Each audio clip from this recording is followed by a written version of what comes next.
Om Namo Narayanaye. Om Namo Narayanaye.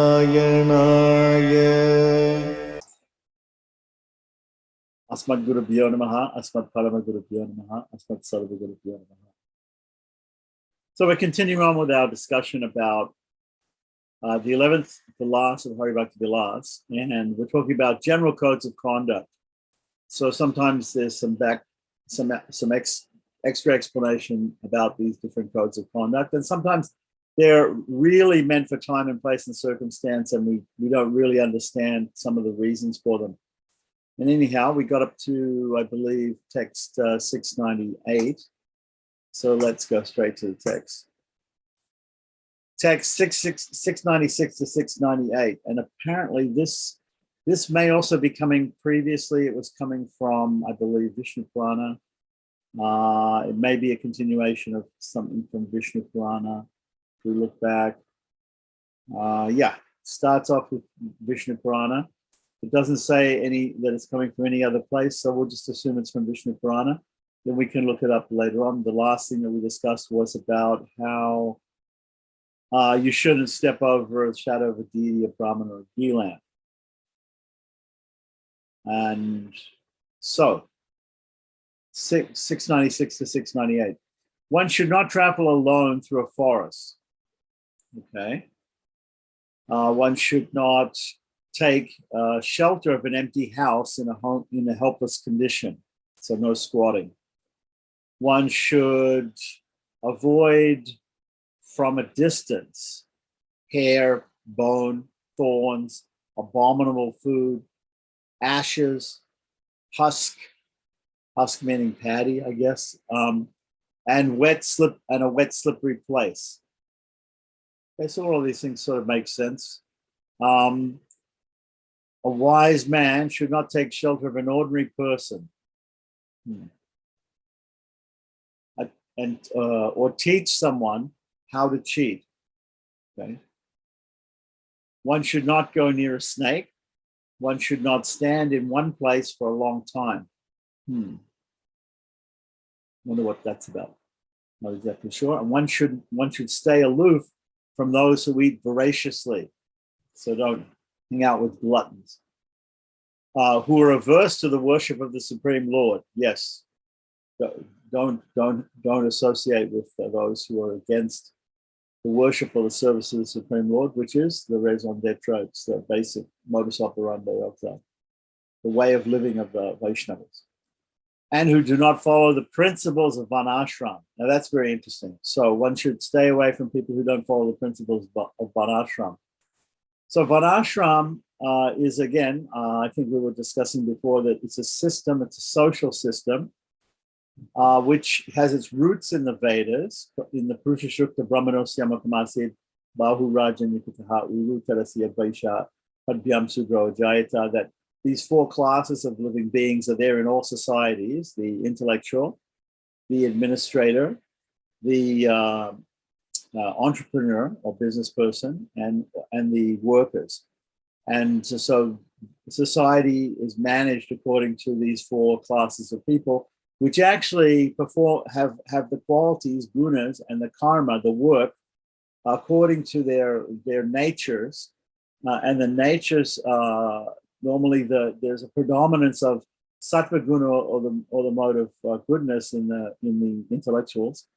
In the administrators, there's the mode of passion predominantly, and everybody's a mixture of these different modes, material nature, which are affecting us because of our previous karmas and the bodies that we have.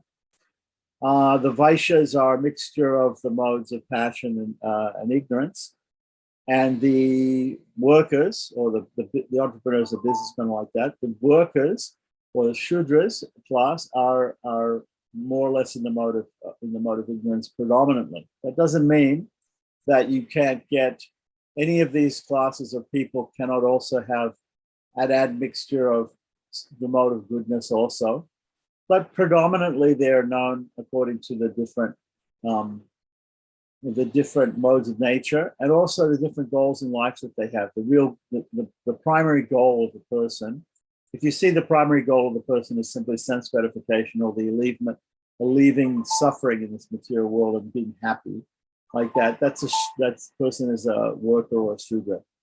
The Vaishya, or who wants to accumulate wealth, his goal is not karma, sense gratification necessarily, but his goal is economic development, increasing wealth, like that. So his artha. The kshatriya, or the administrator, his purushartha, or his goal of life mainly is the establishment of religiosity or righteousness, right, or justice, let's say, like that. So that is called dharma. And then the Brahman or the intellectual is more interested in otherworldly goals like moksha or liberation. So these are the principles which come from the Vedas of Varnashram, and they apply to all societies like that. So all societies are more or less divided into these groups. And in a society which has more emphasis on one or more of these groups, we call them by different names. If there's an emphasis on the workers, right, we call that communism. If there is emphasis on the business people or on business, then we call that capitalism. The emphasis is on if the emphasis is on the royal class or the administrative class, then we call that an oligarchy or a monarchy. If the emphasis is on the intellectuals, we might call it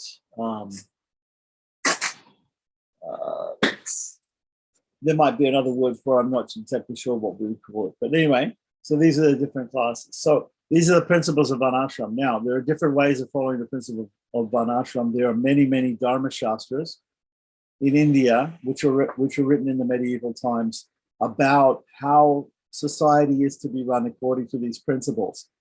So there are many Dharma Shastras, or scriptures, that deal with the principles of Varnashram in the Indian context, in the medieval Indian context, and but more or less, they're all based on caste by birth, which is really jati and not varna. Varna is described in Bhagavad Gita as being defined by the person's qualities and activities, guna karma vibhagasaha. But jati is simply defined by the birth of a person, who his parents were, and if they were of the same class, and if they weren't of the same class. And there's all this description in the medieval, as Vaishnavas, what we would call probably the Asuric Varnashram system. In the Daivi Varnashram system, or in the parts of the Varnashram system which apply to Vaishnavism, right, we would probably reject a lot of that. And so there are different ways of following Varnashram. You can follow it in a very sort of medieval way, which ends up being like the rules that are given in those Dharma Shastras for according to jati and according to birth in India. They end up being rules that are like some of the rules of Sharia law in the Quran, or rules of Leviticus in the Old Testament of the Bible, and they tend to be a little bit out of place today in modern society, because modern society we have a egalitarian education system where people are educated according to their abilities and not according to the parents that they, we don't take people who are born the sons and daughters of intellectuals or business people and train them only in intellectual pursuits or business. And everybody has got this common education, and so they're able to fulfill their potential. And so the system of jati doesn't work today unless you go back to a system of education where you force people. And in some cases it's possible, of course, and people who grow up around parents who who have a particular role in society, and they do apprenticeships under their parents and in certain aspects of in certain jobs and things like that. That can be very useful also. But it's not always true that somebody who is the son of a lawyer becomes a lawyer, or a high court judge, or whatever it is like that. So, or a doctor, or a farmer, or whatever. So there's two ways that people look at it. One way is they look at it as let's try and reinstitute these type of ancient or medieval social systems, like are given in the Dharmashastras of Manu and Apastamba and these people, based on birth, jati. Just as there are Christians who try to enforce Christians and Jews who try to enforce the rules of Leviticus, the old rules of Leviticus, or there are some Muslims who would like to see very strict Sharia law from the Quran put into place. Okay, that tends to be very difficult to do in each case in modern societies, but there are some societies even in the modern world where people try to follow more or less those orthodox forms of social systems. So that's possible. Another way to do it, another way to understand the principles of Varnashram and to associate with people who accept the principles of Varnashram, is to accept that the goal of Varnashram is to, which is stated also in Manu Samhita, is to please the Supreme Personality of Godhead, Sriman Narayana, Lord Vishnu, right? Or we can say Krishna. It's to please Krishna. So the ultimate goal of Varnashram is to please Krishna. So if there's anything in those texts, those Dharmashastras, which doesn't conform to Vaishnavism, right? Doesn't conform to the practices in Vaishnavism as are practiced today, right? According to the other Vaishnava scriptures like Pancharatra, etc., then those should become subservient to the Vaishnava practices. So a lot of times that these practices will depend upon the acharya, depend upon the teacher of a particular person or a particular sect. You may belong to a sect where close association with members of the opposite sex is absolutely forbidden and absolutely prescribed. The men and women pray in separate rooms, etc., etc. Or you may belong to a sect where there's more mixing between the sexes like that. And it just depends on the founder, usually the founder or the present acharyas of the sect, how they interpret these social values. For instance, there may be one sampradaya where those not born in Brahmin families or those who are born female are unable to do certain things, or unable to give spiritual teachings, or even unable to chant certain mantras like the Omkara Pranava of the Vedas or Vedic mantras. And then there may be other Vaishnava sects where that's completely okay, right?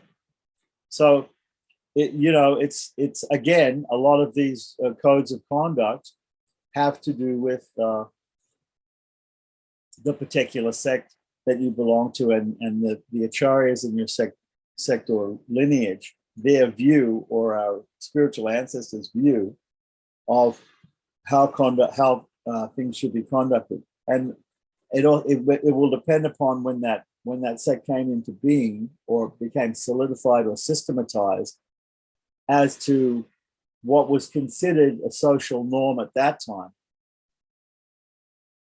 That will be something that that is continued by the teachers of that sect. So another way to look at it is originalism.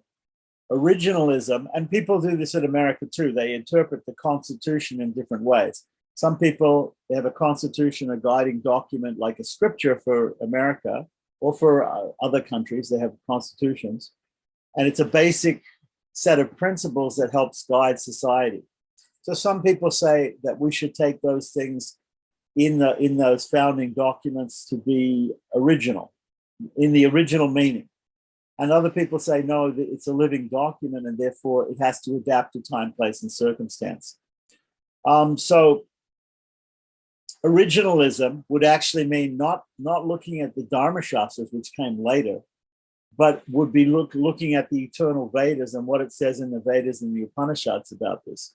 So if we look at the Vedas, in the Purusha Sukta, in the Rig Veda Samhita, and also in the Yajurveda, right? If we look at the Upanishads, which deal with caste and class and society, like Vrajasuchika Upanishad, which is a deconstruction of caste by birth, or the Chandogya Upanishad, famous story of Satyakama Jabala, where there was a boy who was very honest, and he went to the guru and said, "Look, honestly, my father, I'm the bastard son of a maidservant, so I don't have a good lineage that would allow me by jati, by birth, to be part of the Vedic school that you're running.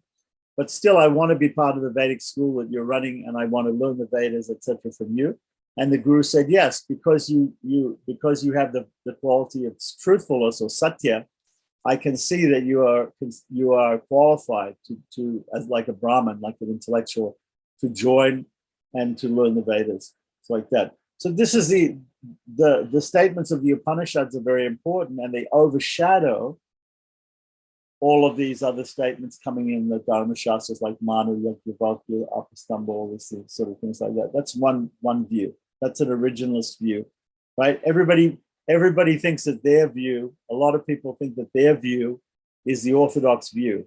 But when you examine their view might be orthodox for 500 years ago or 1,000 years ago, but was the original view of society in the Vedas and the Upanishads, was that what they think? Or did that change over time?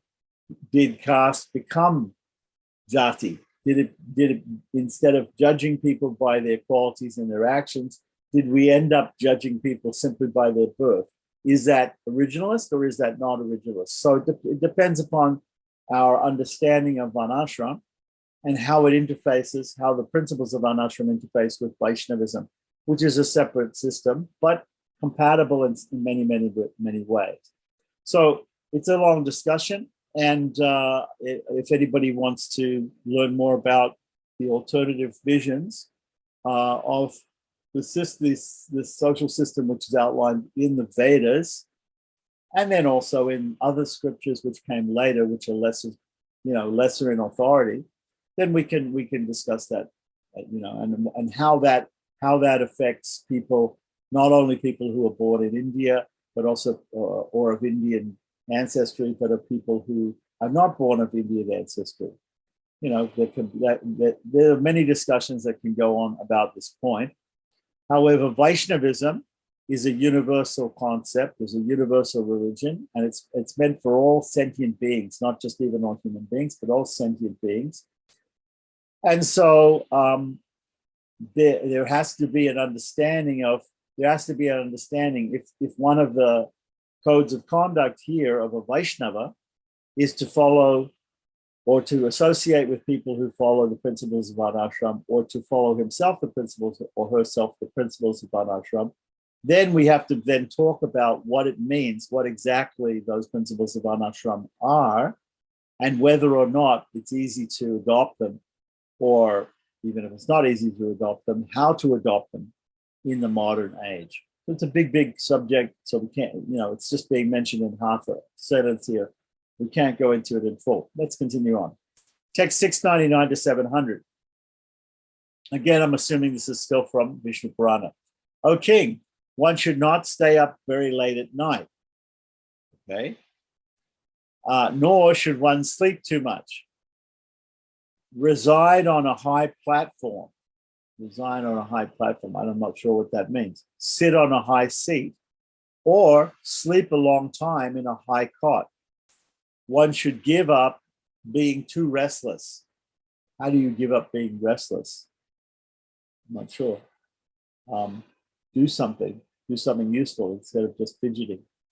One should avoid animals with horns and sharp teeth, keeping them at a distance. Well, that's good advice. Okay.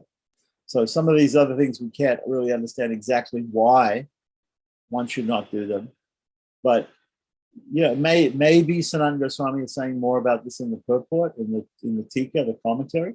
But I doubt it. These are sort of just generally known things, and maybe they have an application in certain societies and certain times, places, and circumstances. But from just a bare reading of the literal verses, it's sort of difficult to understand. Text 701 to 702, one should not touch ice. Don't touch ice. Okay, so if you're going to use ice, I guess you should use tongs, right? I mean, if you touch ice or icy things, sometimes your hands stick or your skin sticks to the ice. So that's a good point. Stand in a strong wind. Don't stand in a strong wind. Well, the wind might blow you over, right? Or stand in the sun. Well, I don't know why you shouldn't stand in the sun. That doesn't make a whole lot of sense, but obviously that we need to learn more about these things. It is not proper for a learned person to bathe, sleep, or touch any object with no clothes on. Right. So it looks like, the Vedic civilization, they're talking about restrictions when the body can be naked, like that. Now, how much the body has to be covered and what parts the body have to be covered haven't actually been explained. But let's have a look and let's see if there's any more information here. It's not proper to perform achamana. Achamana means the sipping of water from the right hand 3 times with the appropriate mantras, names of the Lord, and touching different parts of the upper body with different fingers, called Angavandanam, which is a part of achamana. Right, and it's a purificatory process, which is usually done at the beginning of a ritual, or anytime one feels that one has become impure by something. Some people, even in rituals, they conduct a complete ritual in Tamil. I'm sorry, not in Tamil, in Sanskrit. Tamil may also be considered by some people to be a spiritual language. Different groups believe that different languages are also considered holy. But in general, in India, Sanskrit is considered the holy language.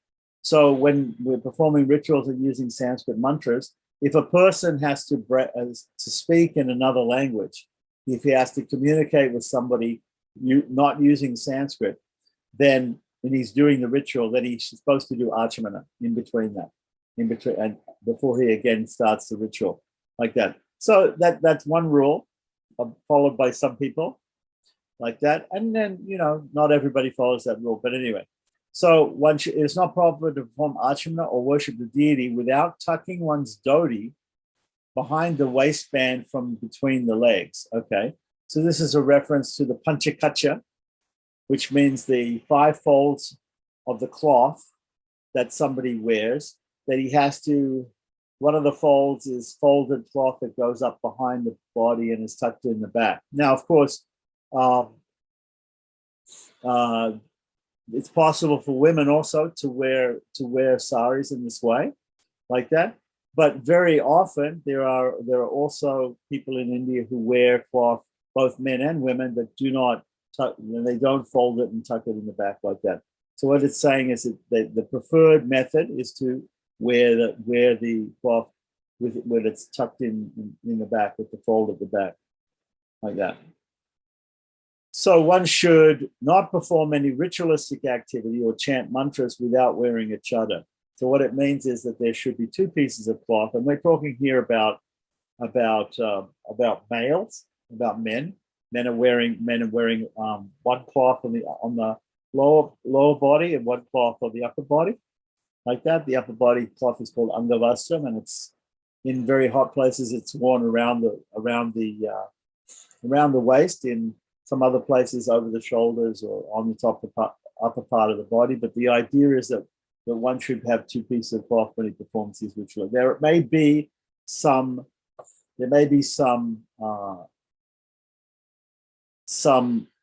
exceptions to this rule, right, where one only wears one cloth. But in general, one should wear 2 cloths, and this includes, this may also include bathing. This may also include some strange some strange activities that some other ritualistic activities that people are not usually aware of. Okay, so text 703 to 705. It says it's also stated. Now, when it says it's also stated, we don't know if it's a continuation on from Vishnu Purana or whether it's just from another place, which is not being talked about. Again, it would be nice to look at Vishnu Purana and see if all these verses are actually there, or which verses are brought from other places. After bathing, one should not shake his wet hair. So, don't act like a dog or an animal. They go in the water and they get wet, and they come out, they shake, and they get the water from their hair, which is considered unclean, right, everywhere. So that's not a good thing. After bathing, don't shake your wet hair. One should not perform achamana while standing. So the preferred method of performing achamana is by squatting in what is called Kukudasana, in the chicken pose. So just like a chicken, you squat down on your haunches on two legs, like that, squat down. You're not sitting exactly, but you're not standing. And you do achamana like that. Otherwise, you could be sitting also. There are several different asanas, swastikasana, padmasana, sarva. There's a very easy asana where you just cross your legs, like sitting cross-legged and do achamana. So achamana shouldn't be done standing. Now, there may be a situation where somebody is doing worship in a temple or to a deity in the house or something like that, and he's actually standing. So in that case, maybe achamana can be done standing, but in general, when we talk about achamana in Sandhyavandanam or in some other ritualistic setting, apart from the temple or the home puja room or altar, we're talking about squatting and doing achamana like that. Achamana should be done twice, which we learned here at the beginning of a ritual. And maybe there are some other reasons, some other places where it's done twice too. Otherwise, normally, if it's just done during the body of a ritual, then it's done once.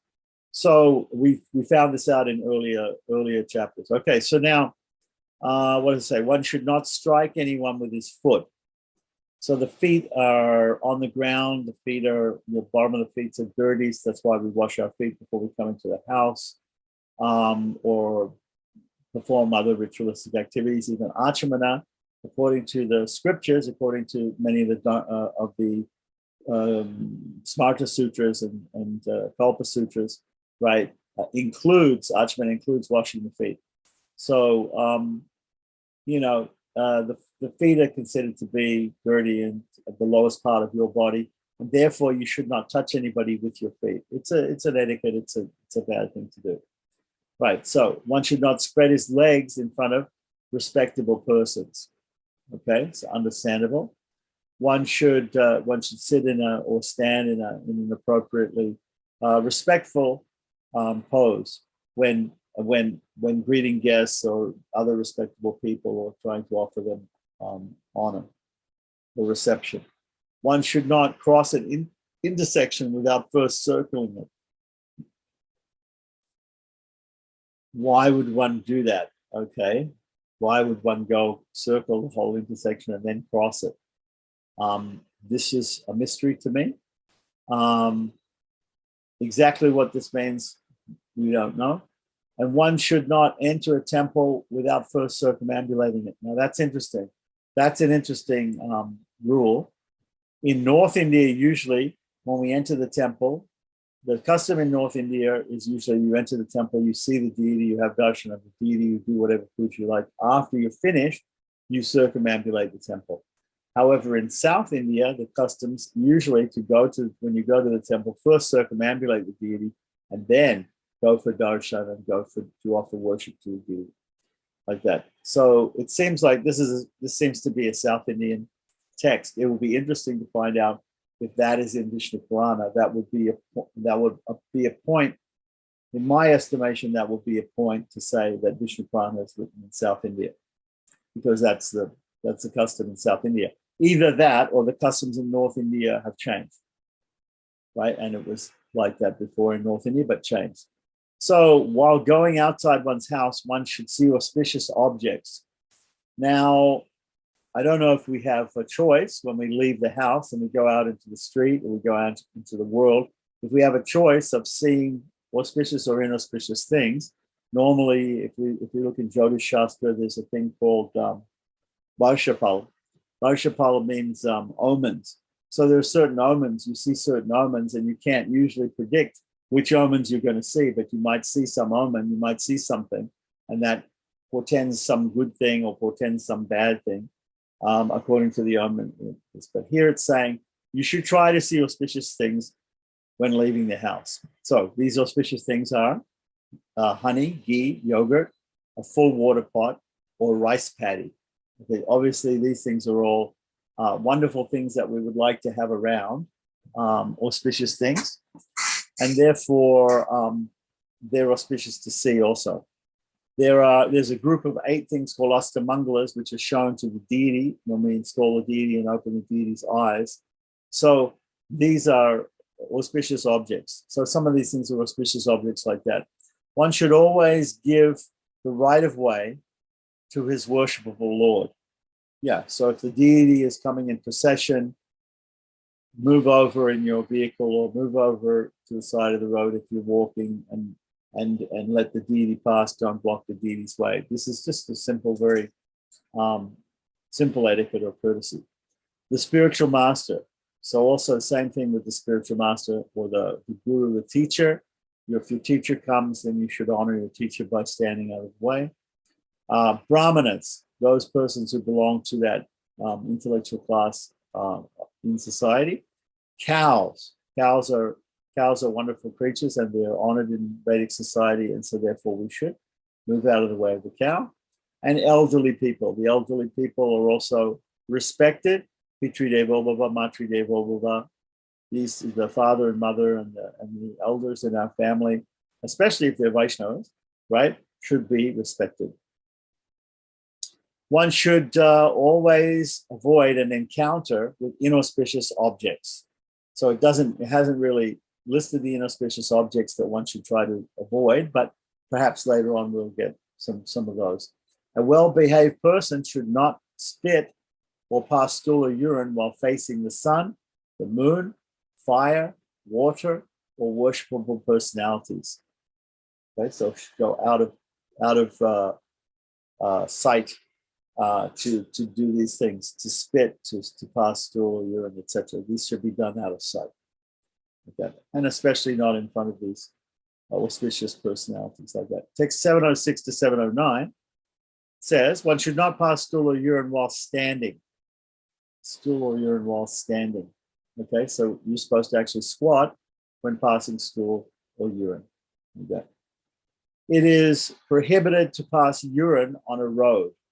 Okay, so probably there are many examples all over the world of people passing urine in different places and even stool like that. And probably in public, it's not a good idea to do these things. It's better to do it out of sight and to take advantage of whatever facilities are there like that. So don't pass urine on a road. One should never step over mucus, urine, stool, or blood. Well, that might be very difficult if people are leaving these unclean things in common areas, and we have to go through that area. It might be very difficult to not step over them. When it says here one should never step over these things, it means what? It means you should go around them. It doesn't mean you should step in them, right? So let's just make that clear, right? If it says you shouldn't step over it, it means also you shouldn't step in it. You should go around it, or you should back away from it, right? These are inauspicious things, and they're also contaminating things from the point of view of material contamination. And so we should try to avoid these things. So one should not spit while eating. Okay, so if you're eating, don't spit while you're eating. When you're finished eating, you can go and rinse your mouth and spit in the appropriate place at the appropriate time. So one should not spit while in a sacrificial arena. Again, in the yagashala or in the garbhagriha, the deity room, or in some auspicious place like that, one should not spit. Or while chanting mantras, in the middle of a mantra, if you have to spit, probably it's better to get up and leave the yagshara or leave the deity room, go wash your mouth and spit properly and then come back. During a fire sacrifice, I think all these things go without saying, or in front of exalted personalities, spitting is considered not a good thing, not a nice act. Okay, so, but it may be necessary, obviously. So we have to do it in a, just like passing stool and urine. These things they have to be done, but it has to be done in a way that doesn't offend other personalities, other honorable personalities, even the sun or the moon, or like that, and it can be done in a way which is appropriate and not inappropriate for the place that we're at, in a sacred place or whatever. So one should never display envy towards women. Okay, so don't envy women. I would say don't envy men either, like that. And I guess, and whenever we read a rule here for which mentions women, we can also say the same thing basically for men. Women shouldn't envy men, men shouldn't envy women, like that. So the envy is itself to be given up. So nor should one pamper them. Okay, so one should not pamper women. I think if I'm not sure, but it seems that the householder, the grihastha, the husband, the father in the family, is meant to supply all the necessities for the wife and children, like that. So that's part of his duty, his social duty. So I don't know exactly what it means, pamper, here. Like we had another rule that came up before: one shouldn't associate with people who spend lavishly. But once again, if you spend lavishly on the Supreme Lord, there's nothing wrong with it. If you are, part of your household duty is to look after your family and your children and your wife, you can do that, like that. If you're a king, maybe you do it in a more lavish way than if you're not a king, if you're a rich person and not a rich person. So I'm not sure exactly what it means here by pamper. An intelligent person who follows the proper rules of etiquette should not go out of his house without first greeting elderly people and honoring the Lord's remnants. So don't leave for the day. Don't go out to the work. Don't go out to the office or go to work like that without first offering your obeisances to your parents. This is, of course, assuming perhaps that somebody is living in a situation of a joint family compound where the parents are living there as well. And honoring the Lord's remnants, meaning taking the charanamrita of the Lord or taking the prasadam of the Lord, the foodstuffs offered to the Lord, which are completely purifying. So he's saying here, don't leave home without doing these things. Text 710 to 712, learned persons and even students should not study Vedic literature during inauspicious times. Okay, so there are some days called Parva days, right, in the Dharmashastras, which talks about, so the full moon, the new moon, the 14th day, the 8th day of the moon. I may be missing some out here, but there are certain days in the lunar calendar which are called Anadhyayana days. Anadhyayana days. I think it might be mentioned here in the Sanskrit. Here it is. Anadhyayana in the third of the first verse, the third line. Anadhyayanam. Anadhyayanam. If people really want to know what it is, we can look it up. But it's easy to find in any one of the Dharmashastras. There are certain days where Vedic study isn't to be done, right?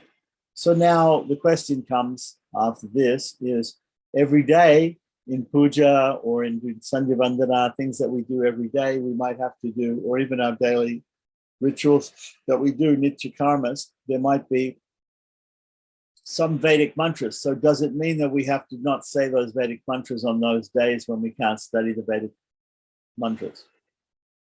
No, it means that you can't study new Vedic mantras and you can't practice the study of Vedic mantras, but obviously Sandhya Vandanam is a nitya karma. It has to be done every day.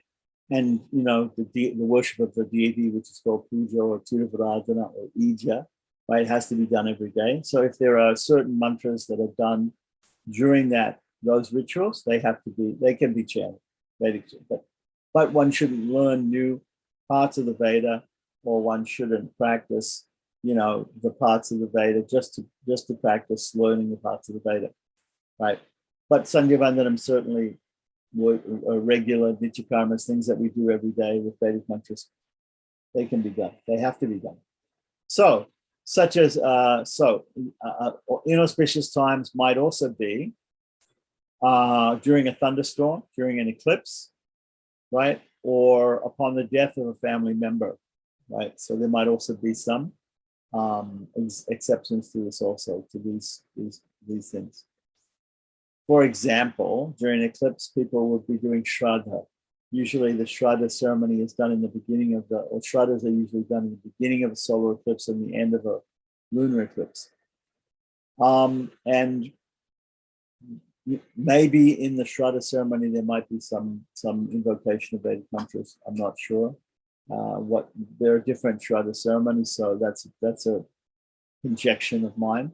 So there might be some exceptions to this rule of not studying Vedic literature or chanting Vedic literature. The idea is correctly the translation here is study Vedic literatures. Right. And that doesn't mean study Vedic literatures doesn't mean that we can't read non-Vedic literatures.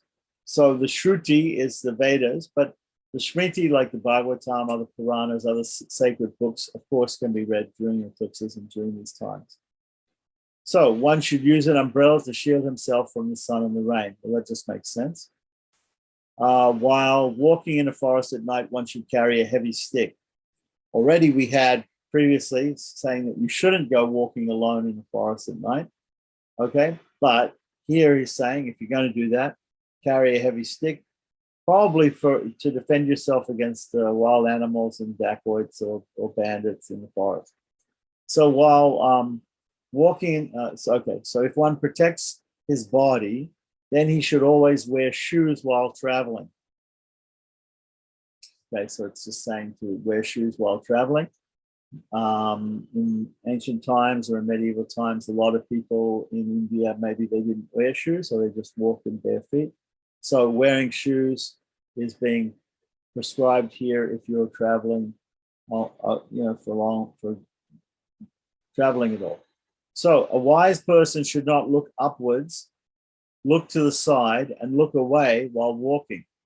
So be careful where you're looking when you're walking. Today we have the phenomenon everybody's texting on their phones, and they walk down the street and they tend to have accidents, walking into lampposts or walking into ditches and things like that because they're absorbed in what's on their phone, like that. So be careful. Don't just look upwards and sideways and looking away when you're walking.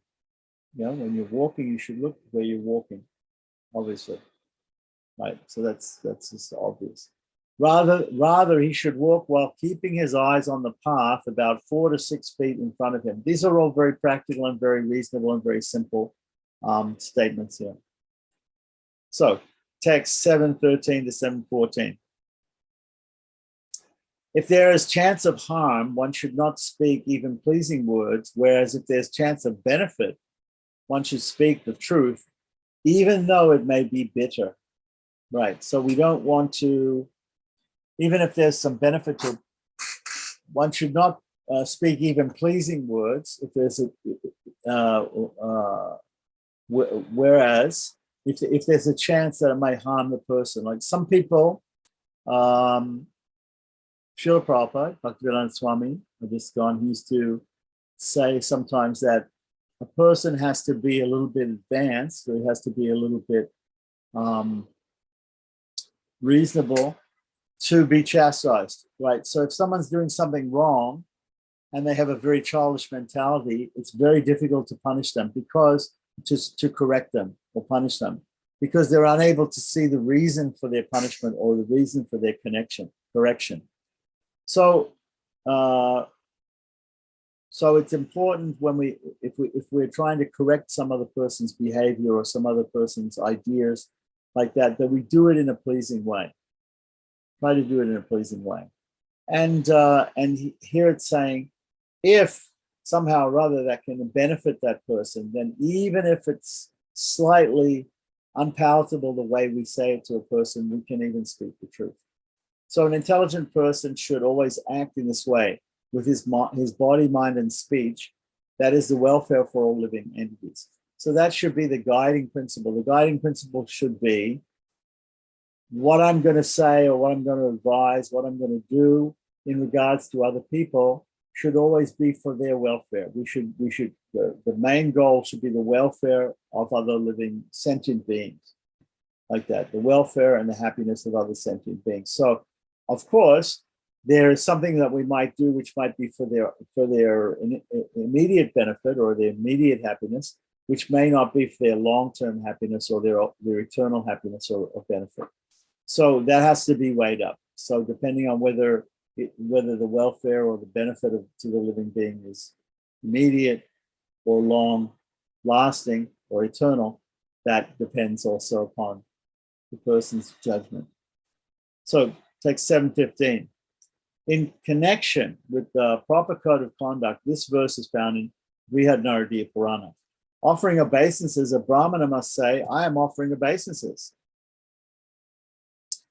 Let's see if we have exactly the words in here. Asavaham, asavaham, asau aham, asavaham iti. Remember we said that if we have the word iti, then what comes before it is to be said out loud or is to be said like that. So asavaham. So while offering obeisances, a Brahmana must say asavaham, right? I am offering obeisances. One need not offer obeisances to a person who is engaged in performing the Shraddha ceremony. So this will be a disturbance if you see a person performing a Shraddha ceremony. What is Shraddha? The word Shraddha means faith, but the Shraddha ceremony means where we offer rituals to satisfy the forefathers. You know, it can be either our spiritual forefathers of our spiritual lineage, Guru Parampara, or tradition or Sampradaya, or it can also be our material forefathers in our family line, like that. So one need not offer obeisances to a person or bow down to a person who is engaged in performing the Shraddha ceremony, observing vows, chanting mantras, giving charity, worshipping the Supreme Lord, performing sacrifice, or offering oblations to the forefathers. Okay. So why is this said? Okay, the reason it's said is because that person is doing something, chanting mantras, offering prayers, worshiping the Lord, performing a sacrifice, etc., offering shraddha or oblations to the forefathers, like that. So it will be normally if there's an elder person and you offer obeisances or respects to that person or prostrate before that person feels that it's his duty to bless the person who is his younger associate or his subordinate or his student or his disciple, right? And so that will disturb the person doing his ritual. So like that. So if I see my guru and my teacher and he's doing worship of the Supreme Lord, I don't prostrate before him not only because I shouldn't prostrate before him in front of the Supreme Lord, but also because it will be a disturbance to him while he's performing the puja to the deity, right? So text 716 to 717, if a person who is bathing, who is impure, who is running, who is eating, who is lying down, whose entire body is covered with cloth, who maintains himself by begging, who is enjoying some entertainment, or who is standing in the middle of water, offers one obeisances, one should not reciprocate by offering him obeisances in return. It is to be understood that such people are unfit for showing special respect, right? So here he's just said, don't offer obeisances to somebody when they're performing some ritual, right? Like worship of the Lord or whatever it is, of sacrifice or whatever they're doing, right? And then in the next verse, he's saying, so if you're one of those persons who does that, who offers obeisances to people in all these strange situations, right? Don't expect that person to offer obeisances back to you because it's not appropriate in this particular time and place and circumstance. So one may say, it's always appropriate to offer respects to the Supreme Lord, or it's always appropriate to offer respects to the spiritual master, or it's always appropriate to offer respects to any Vaishnava. So in general, that's true. But there are particular exceptions to that. For example, in the Pancharatra, one should pay his obeisances at the Dvajastambha, the flagpole of the temple, and not past the carrier of the Lord. So once we reach the shrine of Garuda, which is opposite that of Vishnu, we should not pay obeisances in between Garuda and Vishnu. We should not pay obeisances when we're in the actual Garbhagriha, in front of the deity, actually inside the deity room, like that. If you have a puja room at home, you pay obeisances before you go in the puja room, or maybe if there's enough room in the puja room, but it's an offense in deity seva to offer prostrations or obeisances too close to the deity, whether in the home or in the temple. Right. So here, let's run through these again. If a person is bathing, right? So somebody's bathing, if they're impure, if they're running, if they're eating, if they're lying down, right? If they're completely covered with cloth, if that person is a beggar, if somebody who is enjoying some entertainment, or who is standing in the middle of water offers one obeisances. If any of those people try to offer you respects, they're doing something else. They're doing something else, and they're trying to offer you respects. This is not really offering respects.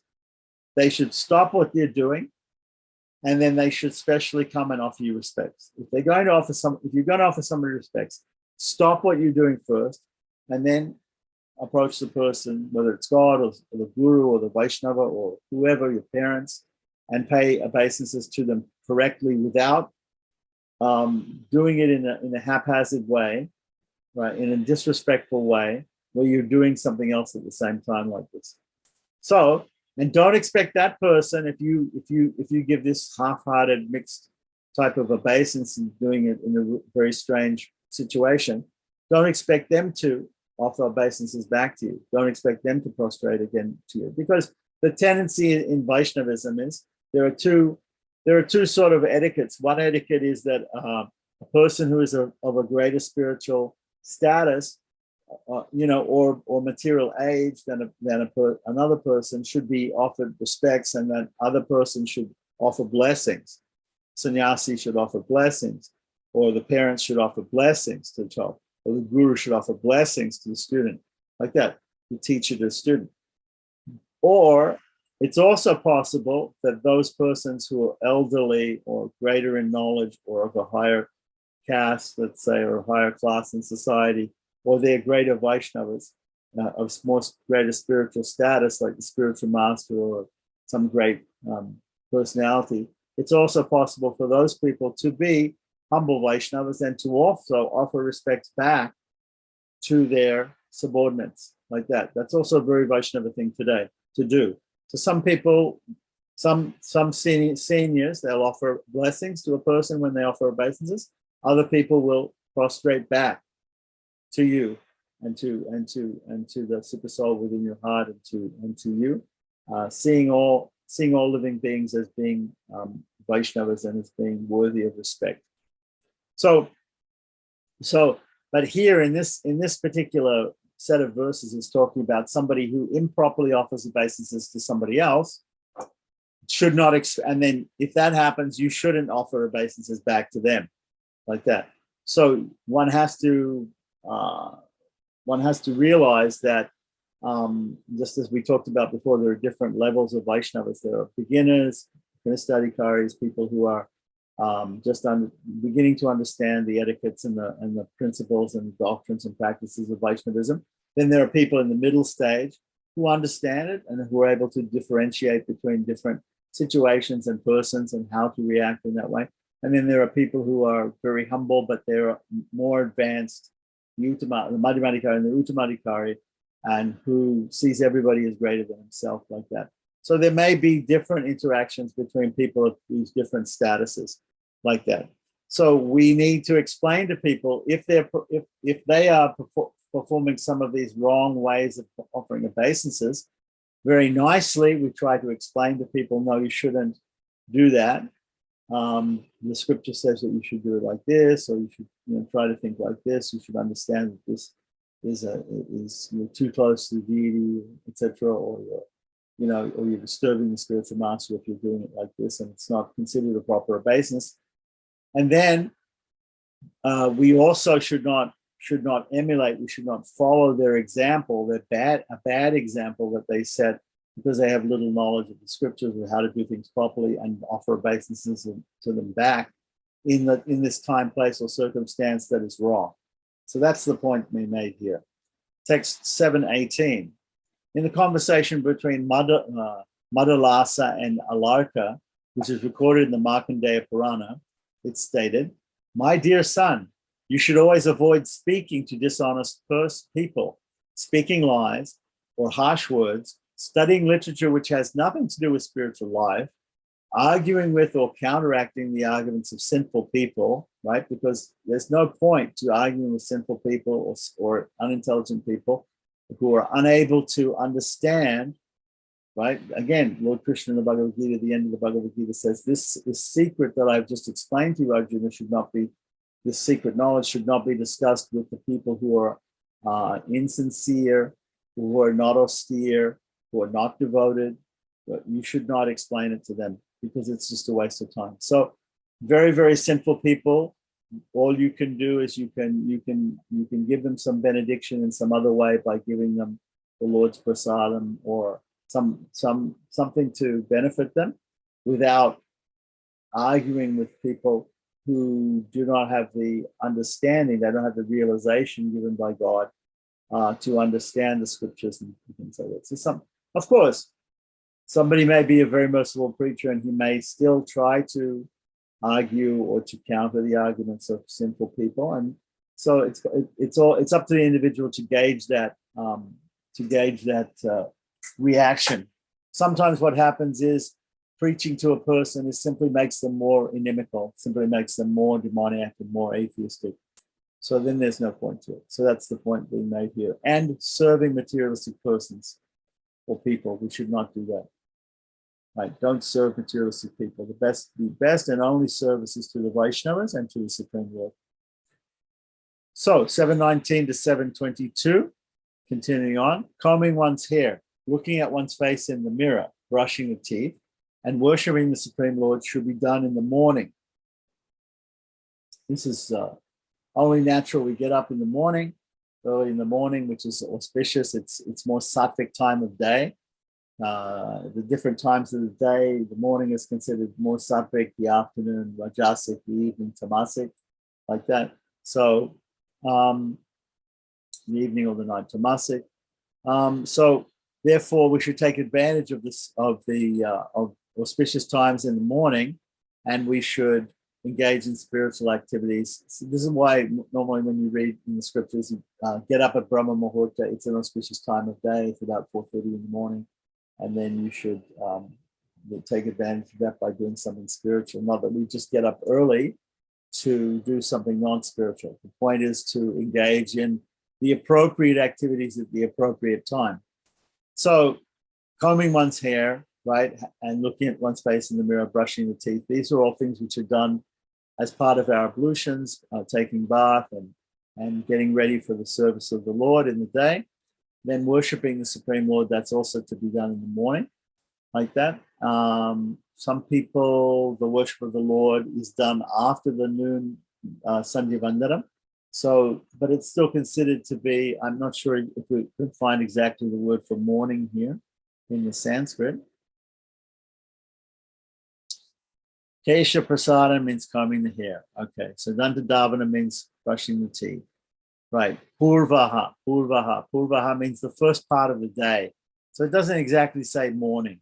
It says Devananta Tarpanam. You should do the Devapati Rishi Tarpanam, which is done in bath, ritualistic bath. So Purva means before, Adara or Apara means after, like that. So Ana means day.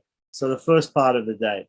So it's not necessarily, he's translated here as in the morning, but it means the first part of the day. It doesn't necessarily mean exactly in the morning. There are actually different Sanskrit words which mean slightly different parts of the day. So I just thought I would mention the different parts of the Vedic day This is coming from chapter 3 of Panchanga and Horoscope, or the Indian Calendar and Indian Astrology, by L.D. Swamikanna Pillai, who's obviously a Tamilian.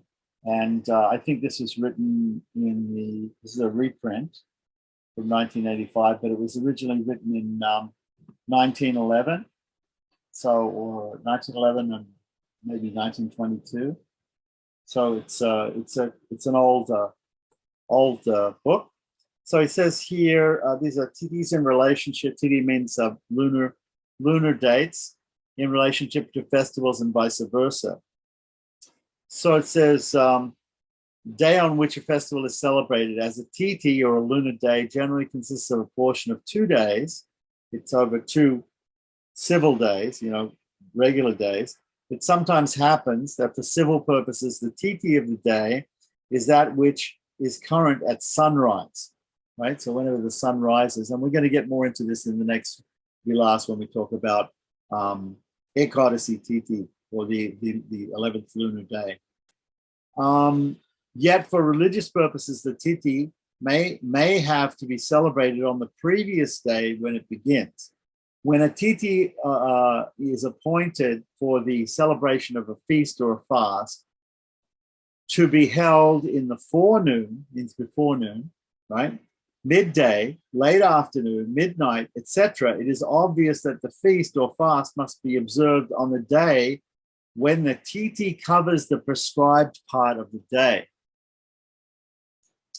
The day for such purposes is divided, first of all, into 5 portions between sunrise and sunset.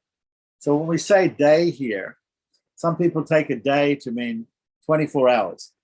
But here he's talking about a day between sunrise and sunset. So the daylight hours day.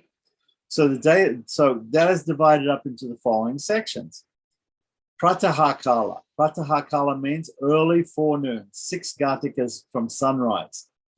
A gatika, or gatika is also called a naligay, which means I believe it's a muhurta, or a muhurta. There's 30 in the day and 30 in the night, or something like that. 24 a dunda, 24 minutes, I believe. 24 minutes or maybe 48 minutes, I'm not sure. Like that. It's a long time since I've gone through Vedic time situations. We'll find out. Okay, so Sangava, or is the so Pratakala is early forenoon, 6 gatikas from sunrise. So from sunrise up to 6 gatikas after sunrise. Sangava is the forenoon from 6 to 12 gatikas from sunrise. Madhyana, or midday, is 12 to 18 gatikas from sunrise. Aparna, or afternoon, is 18 to 24 gatikas from sunrise. Sayana is late afternoon, right? Like Sayana Arti, 24 to 30 gatikas from sunrise. The 4 gatikas before sunrise are called Arundaya, or the rise of dawn. The 6 gatikas after sunset are called Pradosha, or evening. The 2 gatikas in the middle of the night are called Nishita, midnight. A festival marked as Purva Vida is celebrated on the first day of a tithi and not on the second. A festival celebrated on the second day of a tithi, right, which a tithi is current, is said to be Paravida. So there are 2 types of festivals here. One is Purva Vida, and the other is Paravida. So one, because a lunar day will be on 2 days. Usually it'll cover 2 days, like that. So, and normally, and for different groups like Smartas and Madhvas and Sri Vaishnavas and different people, they sometimes celebrate festivals as Purvavida or Paravida. So if it's normally Vaishnavas, we always celebrate Paravida. If there's 2 days, consecutive days, which are named after the same lunar date, the same day. So if there's Ekadasi falls on both days, like that, then the second day is taken as the fasting day and is taken as the Ekadasi, in which case it's called a Mahadwadasi, right? So here we're talking about when it says four Gatikas before sunrise, or 2 Muhurtas, let's say. So a Gatika, I believe, is 24 minutes. A Muhurta is 48 minutes. So 2 Muhurtas before is when the Brahma Muhurta is. The Brahma Muhurta is the second Muhurta before sunrise. And I'm not sure, I think Shiva Muhurta is the one directly from 1 Muhurta up until sunrise. I don't know. There are Muhurtas, there are 48 Muhurtas, 48 minutes. So a Gatika is 28 minutes, I believe, here. So 28 minutes. So there are 60 Gatikas in a day, because there's 24 hours in a day. So an hour is 60 minutes. So there are 24 times 60 minutes in a day. That means there are 60 times 24 minutes in a day. So that means there are 30 times 48 minutes in a day, like that. So that's how we work out exactly these timings. And we'll get more into it about exactly what that means. And this is all based on sunrise and how to calculate the sunrise and when exactly is sunrise. There are different websites that we can go to look at, and some of them are using different methods of calculating those things, either Western or Indian, ancient Indian systems. And so that has to be discussed also, but we'll come to that later on in the next chapter. So, okay, so now combing one's hair, looking at one's face in the mirror, brushing the teeth, and worshiping the Supreme Lord should be done in the morning.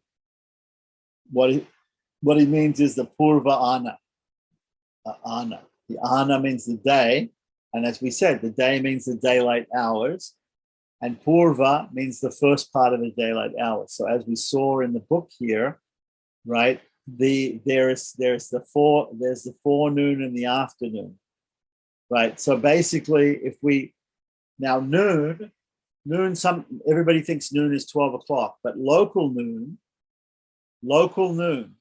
is halfway between the time when it's halfway between the sunrise and the sunset, correct? Because when the sun comes up over the eastern horizon, that's sunrise. When the sun goes down over the western horizon, that's sunset. So noon is not necessarily 12 o'clock, 12 p.m. It's not exactly 12, right? Our local time 12 is just an approximation on our clocks and digital, measuring instruments. It's an approximation because we live in a particular time zone, and if I live at the eastern end of the time zone, I see the sun come up earlier than if I lived in the western part of the time zone. Do you understand? So then, there may be a slight difference of some seconds or minutes, even, right, between when the sun is up in my place and the sun is up in your place if you're further west than me. So what time zones are just a modern way of deciding that an area, a group of people in a particular area will have the same time to be able to for civil reasons, to be able to do things at the same time, to be able to know when time is. But actually, local time we don't know. So local, the discussion about Vedic time has to do with local time, and local time, local noon, has to be calculated if we find out the exact time of sunrise and the exact time of sunset. Halfway in between that is noon, which is not necessarily. So we know that in summer the days get longer, in the winter the days get the days get shorter. The days get longer at the end of the winter when we're coming into summer. When we're going into winter, the days get shorter, like that. So it means that that noon changes its time. Right? Okay. So, and also the divisions of the day may also change, like that. So there's some other problems with the calculations of these sort of times. But here, the point is that the translator has said in the morning. What he means is in the first part of the daylight hours, in the first half, let's say, of the daylight hours, rather than the second half of the daylight hours. So one should not see, touch, or speak to a woman who's contaminated. So here, normally, if we talk about women being contaminated, what we're talking about is their menstrual period or menses, like that, because otherwise it would just say, don't speak or touch or see a person who's contaminated. But because men can also be contaminated, but they're not contaminated in that way. That's a specific thing which only occurs to women. So therefore, when we see, it says in the scriptures anywhere, don't do this because when the woman is contaminated, it doesn't mean that don't talk to a woman who fell in a mud hole or something like that. It means if she is in her ritu or in her season, in her during her menstrual period. One should not have a complete bath again and again without any reason. So it's like obsessive compulsive disease. Somebody takes a bath. So once again, we're halfway through this verse. Combing one's hair, looking at one's face in the mirror, brushing the teeth, and worshiping the Supreme Lord should be done in the morning. One should not see, touch, or speak to a woman who's contaminated, meaning in her menstrual period. One should not have a complete bath again and again for any reason. So that means, obsessive compulsion and to do taking baths over and over again. After bathing, one should not apply oil to his body, right? So what does that mean? Exactly. So the idea is that there are certain types of baths where you use oil before to massage the body or to get rid of dirt on the body. That's called oil bath. And then after bath, you don't again put oil on the body like that because it's considered contaminated like that. Now that doesn't mean that you couldn't use essential oils or some sort of perfumes or things like that. That's also possible after bath. So one should always give way to a Brahmana, a king, a person who's afflicted by hunger, a sick person, a more knowledgeable person, the wife of the Supreme Lord. The wife of the Supreme Lord. Seems to be talking about one of the wives of the Lord, the Mahalakshmi or Bhudevi, Neela Devi. A person who is carrying a heavy burden or a Vaishnava. Okay, so one should give right of way to a Brahmin, a king, person who's afflicted by hunger, who's going to get something to eat, a sick person, a more knowledgeable person, right? Meaning more spiritually knowledgeable. Could also mean it's just somebody more materially knowledgeable. The wife of the Supreme Lord. Now it's interesting here. The wife of the Supreme Lord. I'm not sure where I see that in the.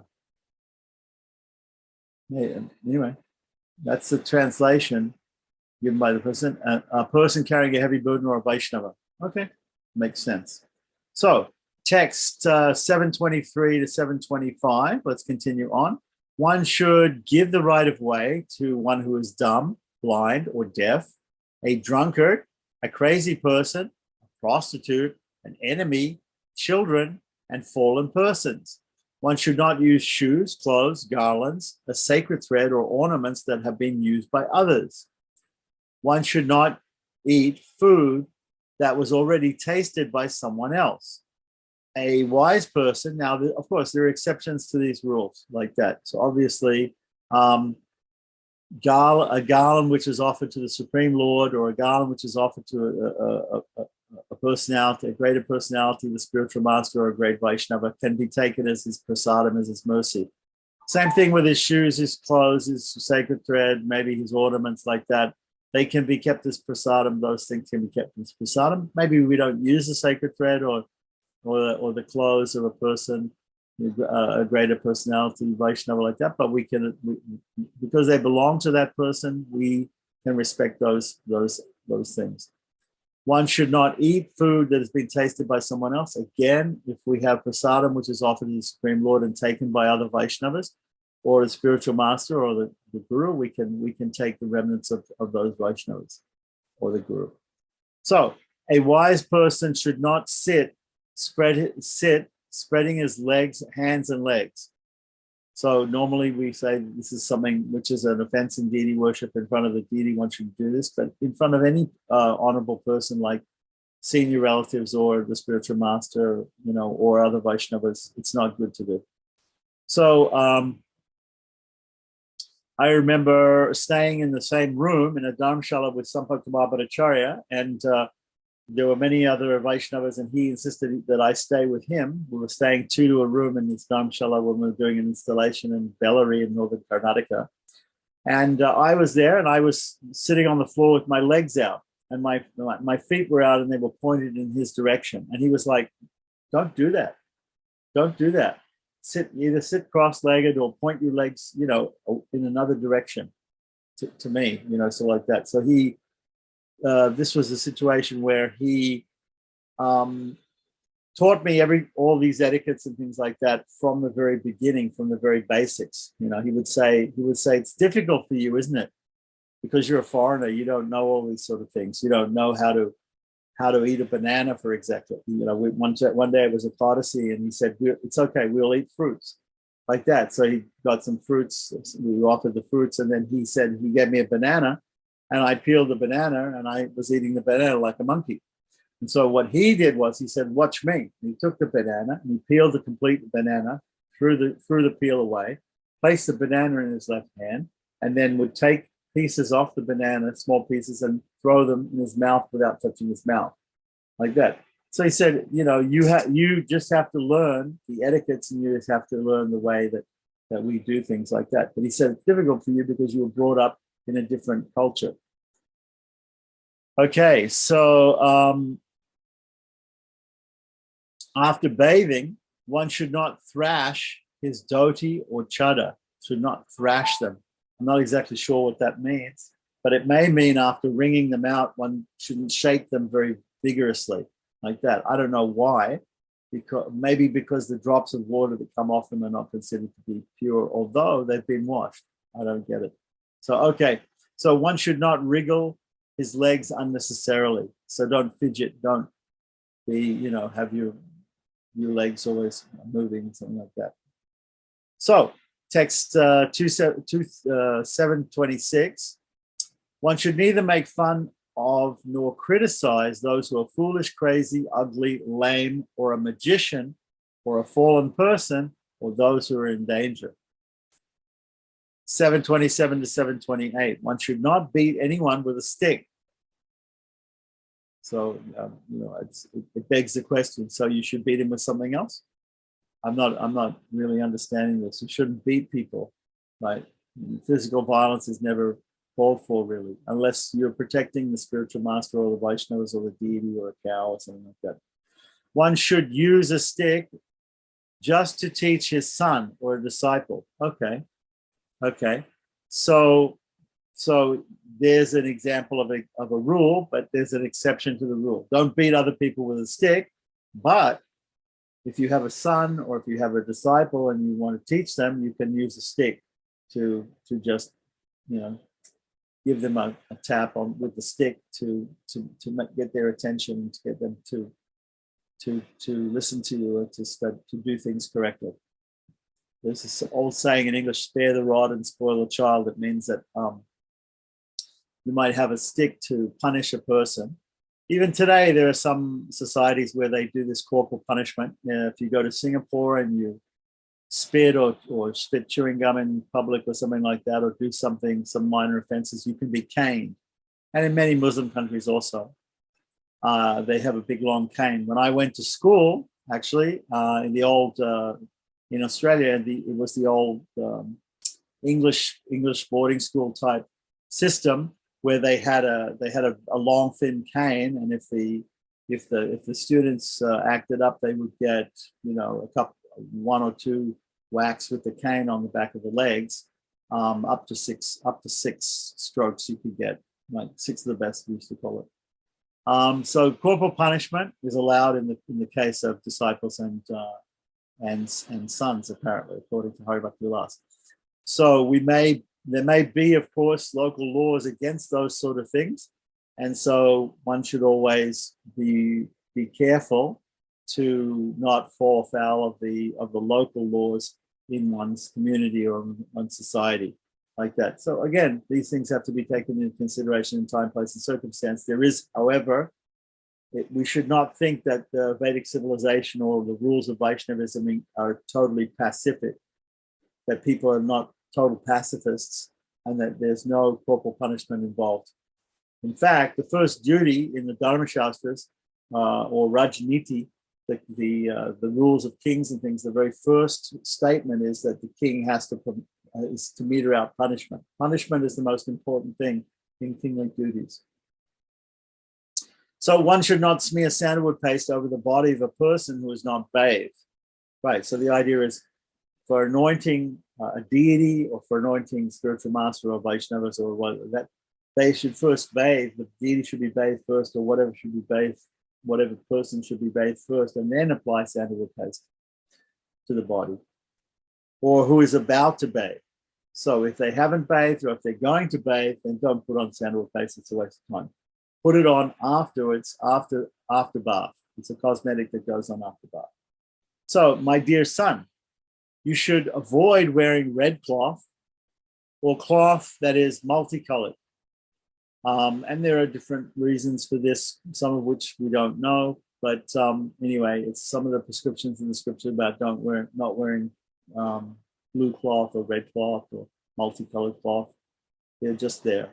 So it is the duty of learned persons to bathe with one's clothes on. Previously, we understood that there were certain situations where you could not be naked, and this is one of them, bathing with your clothes on. And this is because in the Vedic civilization, most of the bathing is done out of doors, right? In a pond or at the side of a tank or a well or in a river, a holy river.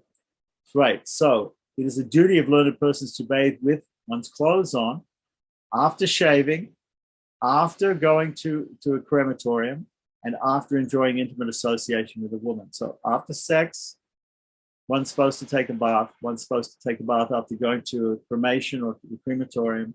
After shaving, if one shaves, shaving is not necessarily done every day, but when it's done, after you shave, you should take a bath, right? And you should take a bath with your clothes on, and after going to the crematorium or after having sex. Now, interesting thing is in the Dharmashastras, it says that women don't have to take a bath after they have sex, but the man has to take a bath. So the statement in the Dharmashastras is that two people lay down together, but only one of them gets up impure. The woman gets up pure. Okay. So text 729 says, one should never try to use water and fire simultaneously. Well, that's just only basic common sense that water and fire counteract each other like that. So if you're trying to pour water while you're lighting a fire, obviously that's not going to work. When a calf drinks milk, one should not bring the calf and mother before the eyes of the public. Okay, so here's a nursing calf. And the prescription is that the nursing calf should not be brought in the eyes of the public. One should not drink water from one's cupped hands, right? One can drink water from the right hand, right, as in Achmana, or using the right hand, but not from the cupped hands, because the cupped hands includes the left hand, and the left hand is used for cleaning the lower part of the body in the bathroom and after passing stool and urine. So that's not considered a ritually pure hand. So obviously we don't cup the hands when we sip water. Text 730, one should not spend an unnecessarily long time passing stool and urine like that. Of course, if somebody is constipated, they're going to take longer to pass stool and urine. But that's just the way it is. So, but one shouldn't linger about in the place where one is passing stool and urine. One should do that business and one should get out of that place like that. And then go take a bath like that. While cooking, one should not blow air from one's mouth to kindle the fire. Okay, so directly blowing on a fire is not supposed to be auspicious. Instead, one can blow through the Deva Tirtha of one's hand, or one can blow through a bamboo or a metal pipe, bamboo or a copper pipe. So one's And this is to avoid the saliva going in the fire like that, because the fire is considered to be pure. Fire is one of the purest elements that we have in the Vedic understanding of elements, right? It's the subtlest element that has form, right? Because more subtle than fire is air, more subtle than air is ether, but we can neither see the air nor the ether, so they don't have form. But the subtlest, as things get more subtle, they get more spiritual, they get more pure. So well, more pure anyway. They're material, but they get more pure. And so the subtlest or the purest element that we can actually see that has form is fire. Okay, so one's hands do not become contaminated if they accidentally touch saliva or a fly. That's interesting. I didn't know that. If it's done accidentally, what if it's done on purpose? I'm not sure, but anyway, it's a good idea to purify the hands if they come in contact with saliva or a fly anyway, right? But here it's saying if it's just accidental, maybe it can be overlooked. The mouth of an elephant or a horse is pure. Okay, so elephants and horses are pure like that. Especially here it says the mouth of the elephant and the horse like that. What to speak of the cow? The mouth of the cow or the calf is not pure, but when the calf drinks milk, its mouth becomes pure. That's interesting. A piece of fruit eaten by a bird is considered uncontaminated, right? So we have that story of Shukadev Goswami, who's the word Shukadev means like parrot-like. He's parrot-like, right? And why is he considered to be like a parrot? Is because he's repeating the scriptures like a parrot would repeat your words, or he's pecking the fruit of the Vedic literature and he's making it even more sweet. So it's considered here that the sweet fruits on a tree, especially a mango tree, might be pecked a little bit by a bird, but they're still considered to be uncontaminated. That's a very interesting statement there. So if anybody says to you, we can't offer this fruit because, it's been a little pecked at by a bird. So obviously, we want to cut that part of the fruit off, but the fruit itself, according to Hari Bhakti Vilas, maybe not according to some other sects and Vaishnavas, but according to Hari Bhakti Vilas, according to this statement, the fruit is considered uncontaminated. So if one touches a woman in her menstrual period, a tailor, a naked person, tailor is supposed to be a low-class profession, a naked person, a newborn baby, a yavana. Yavana means, the word yavana is translated as a Greek or a European,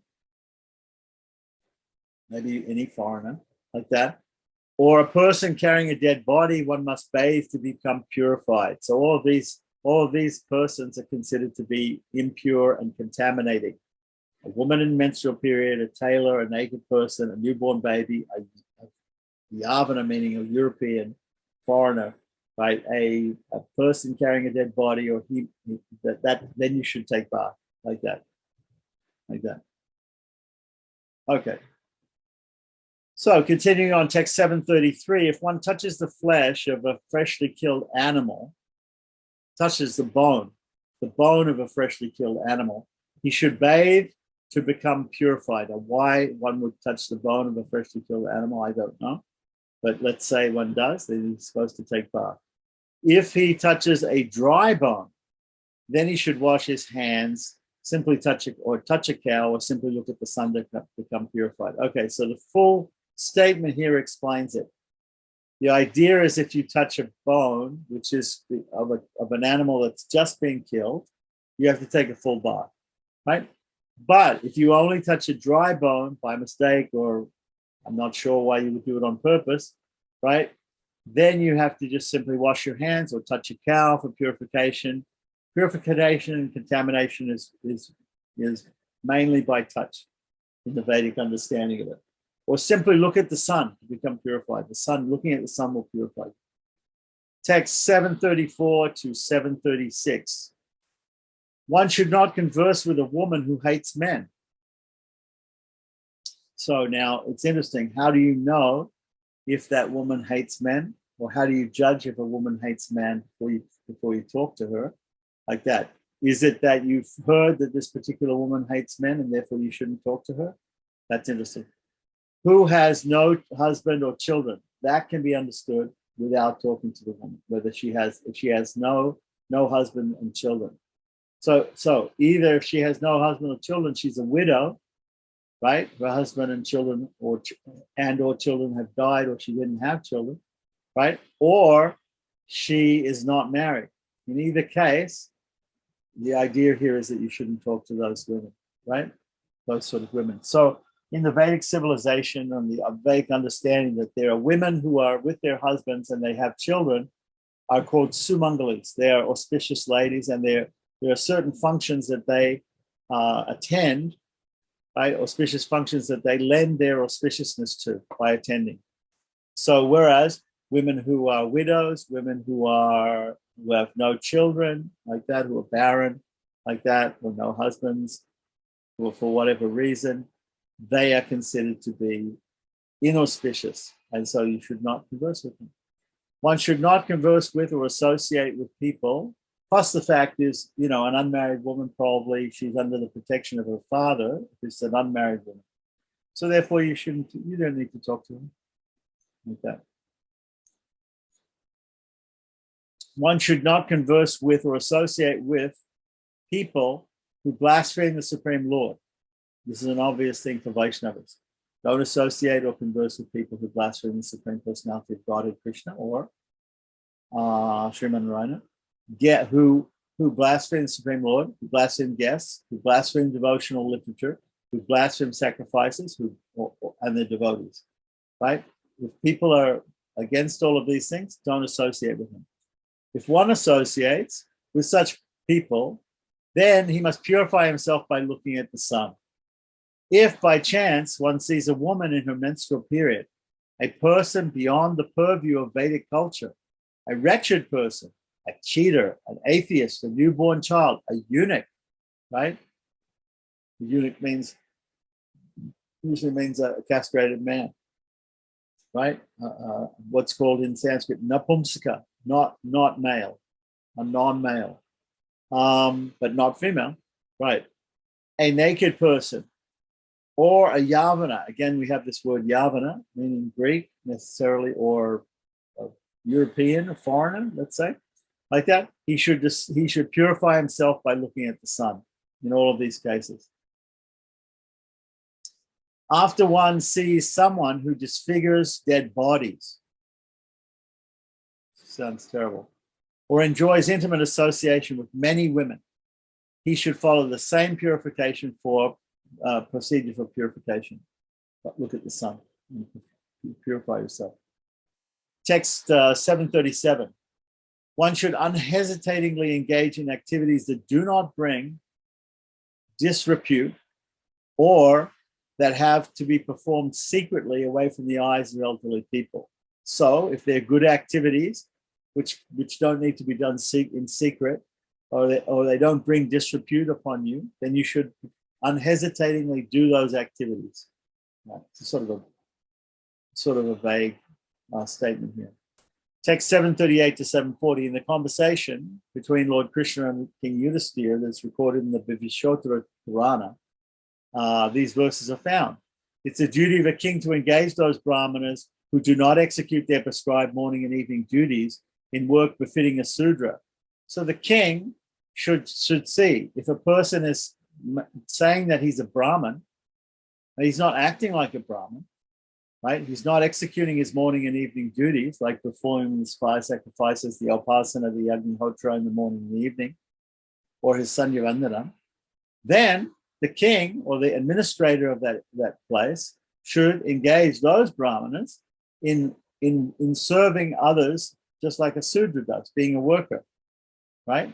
So if they're not going to act like Brahmins, right, and perform the prescribed duties of a Brahmin, the king is supposed to engage them like Sudras.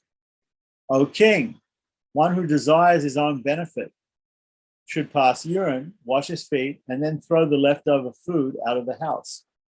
Okay, so pass urine, wash your feet, and then throw the leftover food out of the house. One should not touch one's head with a contaminated hand, because the life air is sustained with the help of the head. So don't touch the head with the left hand. So what it means is that if we're washing our face, or if we're washing, we're doing something with the head like that, we should do it with the right hand, like that, cleaning the pores of the, the holes of the head, like that, or washing the face, or combing the hair. Whatever we do regarding the head, because the head is a very important part of the body, should be done with the auspicious hand, the right hand. It is prohibited. Now, I had one person write to me one time, and they said, "Look, I'm left-handed. I do everything with my left hand. Is it okay if I use my right hand to wash myself in the bathroom, and then use my left hand for what thing people usually use their right hand for?" And I said, well, yeah, that's okay.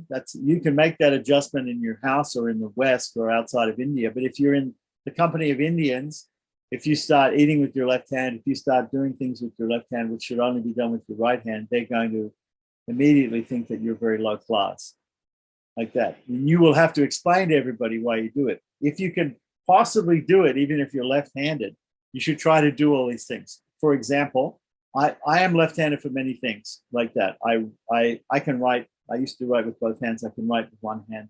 I usually prefer to write with the left hand. Okay, so this is called ambidextrous. So some people, when I was young in school, they tried to teach me with the right hand. They tried to teach me the left hand. The left hand worked out better for me, even though my handwriting is not very good. Okay, thank goodness for computers where you can just type. All right. So now, but if I play the mridanga, I play the mridanga left-handed. I play tennis right-handed. I will aim my sighting and everything like that. Shooting a gun or something like that is certainly right-handed. So like that. For some things, throwing a ball, right-handed. So some things are right-handed, some things are left-handed, like that. When I go to India, sometimes people will see me writing notes with my left hand like that. So some Brahmins will say, oh, they'll say, this is very inauspicious, like that. Whereas other Brahmins will say to me, oh, my father was actually left-handed. He was a great pundit, but he was left-handed at writing, like that. So it does happen that people are left-handed and right-handed. The word in Latin for left-handed or left is sinister. And so it's come to have a different meaning in English. The word sinister means evil, right? So that's because the left hand was considered a bad hand or evil hand or dirty hand or contaminated hand, like that. So, but in actual fact, some of us are born that way, or we have that propensity to do it. But if possible, at least try to clean the lower part of the body with the left hand, and to at least eat with the right hand, like that, and to perform aspects of deity worship and things like that only with the right hand, right? Or if we have to use the left hand in deity worship, we'll cover it with a silk cloth or a plain cloth, like that, so we don't actually touch the body of the deity with the left hand. So left and right handedness, going around things clockwise and anti-clockwise, these are all got to do with the fact that we use the left hand for some cleaning of the lower part of the body. And therefore it's considered more contaminated than the others. But we should note that when we're cooking, preparing food, sometimes we need dough for chapatis, or we do things with both hands. So there's really no real hard and fast rule about when the right hand and left hand can be used in some circumstances, like cooking or whatever like that. But we should certainly make sure that our hands are very properly washed and cleaned before we engage in any cooking, especially because all the cooking that we do has to be offered to the Supreme Lord. And then at the same time, in public and in India, the custom is to use your right hand for eating and to use your left hand for use of the bathroom and things like that, except for washing the face, like that. So one is prohibited to pull someone by the hair. So don't pull people by the hair, or hit him on the head. Hitting people on the head is also forbidden. One should not scratch one's head with both hands. So maybe if you're shampooing your head, you might do that, but otherwise you're supposed to scratch your head with one hand. Now, which hand you're supposed to scratch the head? Again, because we talked about previously in the same verses, we talked that don't touch the hand with the head with the contaminated hand. So we're going to use the right hand. If we want to scratch our head like that, touch our head at all, we should use the right hand. Okay, interesting. So text 741 to 743, it stated the householder should first feed his married daughter if she is visiting his house, then a pregnant woman, elderly people, children, diseased people. After doing this, a householder can eat. Okay, so there's a certain etiquette of people in the house and when they should eat and when they should wait to eat after another person like that. So it says here, a householder should first feed his married daughter, right? Again, living in a joint family system, or if the married daughter has come to visit. If she's visiting the house, right? Next, a pregnant woman, right? Elderly people, children, and diseased persons. After doing this, the householder can eat. Now, sometimes this is in the house. Now, if we're in the temple or if we're in the mutt or something like that, we're in a spiritual institution, a lot of times what will happen is that they will sit the Brahmins down and feed the Brahmins first, the male Brahmins. Otherwise, then they will have different batches of people sitting down. If you go to a wedding, for instance, which is an auspicious ceremony, sometimes they'll have people sit down, all the men in one place, all the women in another place, or in different lines. Otherwise, they'll have people sit down by family groups, right? And they'll feed people. And normally, the Brahminical system and the Vaishnava system is usually to feed the more spiritually advanced persons first, and then other persons like that. And then, but here we can see that even in Hari Bhakti Vilasa, it's not saying in normal situations that we should feed the women and children last, right? In fact, these are rules for householders. These are rules for householders. Now, in the temple, they might do like that, but in the house, this is the order that should be done. O best of the Pandavas, those who eat without first feeding their domestic animals, right? So here it is. The householder not only has to feed all these people before he eats, right? He or she, the two householders of the parents or the adults in the household, right? Before they eat, right? But they have to feed their domestic animals if they have them, the cows and horses, right? Before they eat, otherwise they incur sin, right? So one should not eat yogurt or barley powder at night and whole barley during the day. Okay, so apparently barley powder at night or whole barley during the day shouldn't be eaten. And we can sort of understand this idea of yogurt at night because night is cooler and the yogurt is also cooling. So therefore, don't take yogurt at night. It will have a detrimental effect upon you. Okay. Text 744, one should not tear apart a flower garland, nor should one wear a garland anywhere other than around his neck. So if somebody gives you a garland, you shouldn't wear it anywhere around except around your neck. I would say that there are exceptions to this. People can wear garland as long as the garland is normally the garland will be first offered to the Lord or to a greater Vaishnava like the Guru or something like that, and then you're wearing it as the prasadam of that person. Like that in the marriage ceremony, of course, people exchange garlands, the bride and groom exchange garlands and they wear garlands. And so sometimes though, as we see with the Supreme Lord has garlands around his neck, but he may also have garland. There's also a garland around his crown, right? It's described in Pancharatra that he has a stovepipe sort of type of crown, and there'll be a garland there. So even Lord Krishna and different personalities like Lord Rama, when they're out in the forest, or Lord Krishna's out with the cows, they might put flowers in the hair, or they might put a garland in the head. Here in Hawaii, it's called a lei. A garland is called a lei, L-E-I, and it's made up of different flowers, and it's also auspicious, and there are different types which are offered to people, and there are sacred types and maybe non-sacred types and different kinds that are made for different occasions. So they have a thing like they wear them around the wrists. They could also wear them around the neck. Neck is, of course, obvious. And there's also a thing called a head lei, which is worn on the head. So I think that there are some exceptions to this rule, even in Vedic society, that flowers in the hair, especially in South India, the women take jasmine flowers and they type of jasmine, white flowers, and they tie them in their hair for auspiciousness. Of course, in South India, they don't cover the head with the sari, so so that those flowers are seen. So one should keep pigeons as well as male and female parrots at home because they're auspicious for the house. So it's saying here that a householder should have some birds. He should have some pigeons, and he should have maybe a male and female parrot. Okay.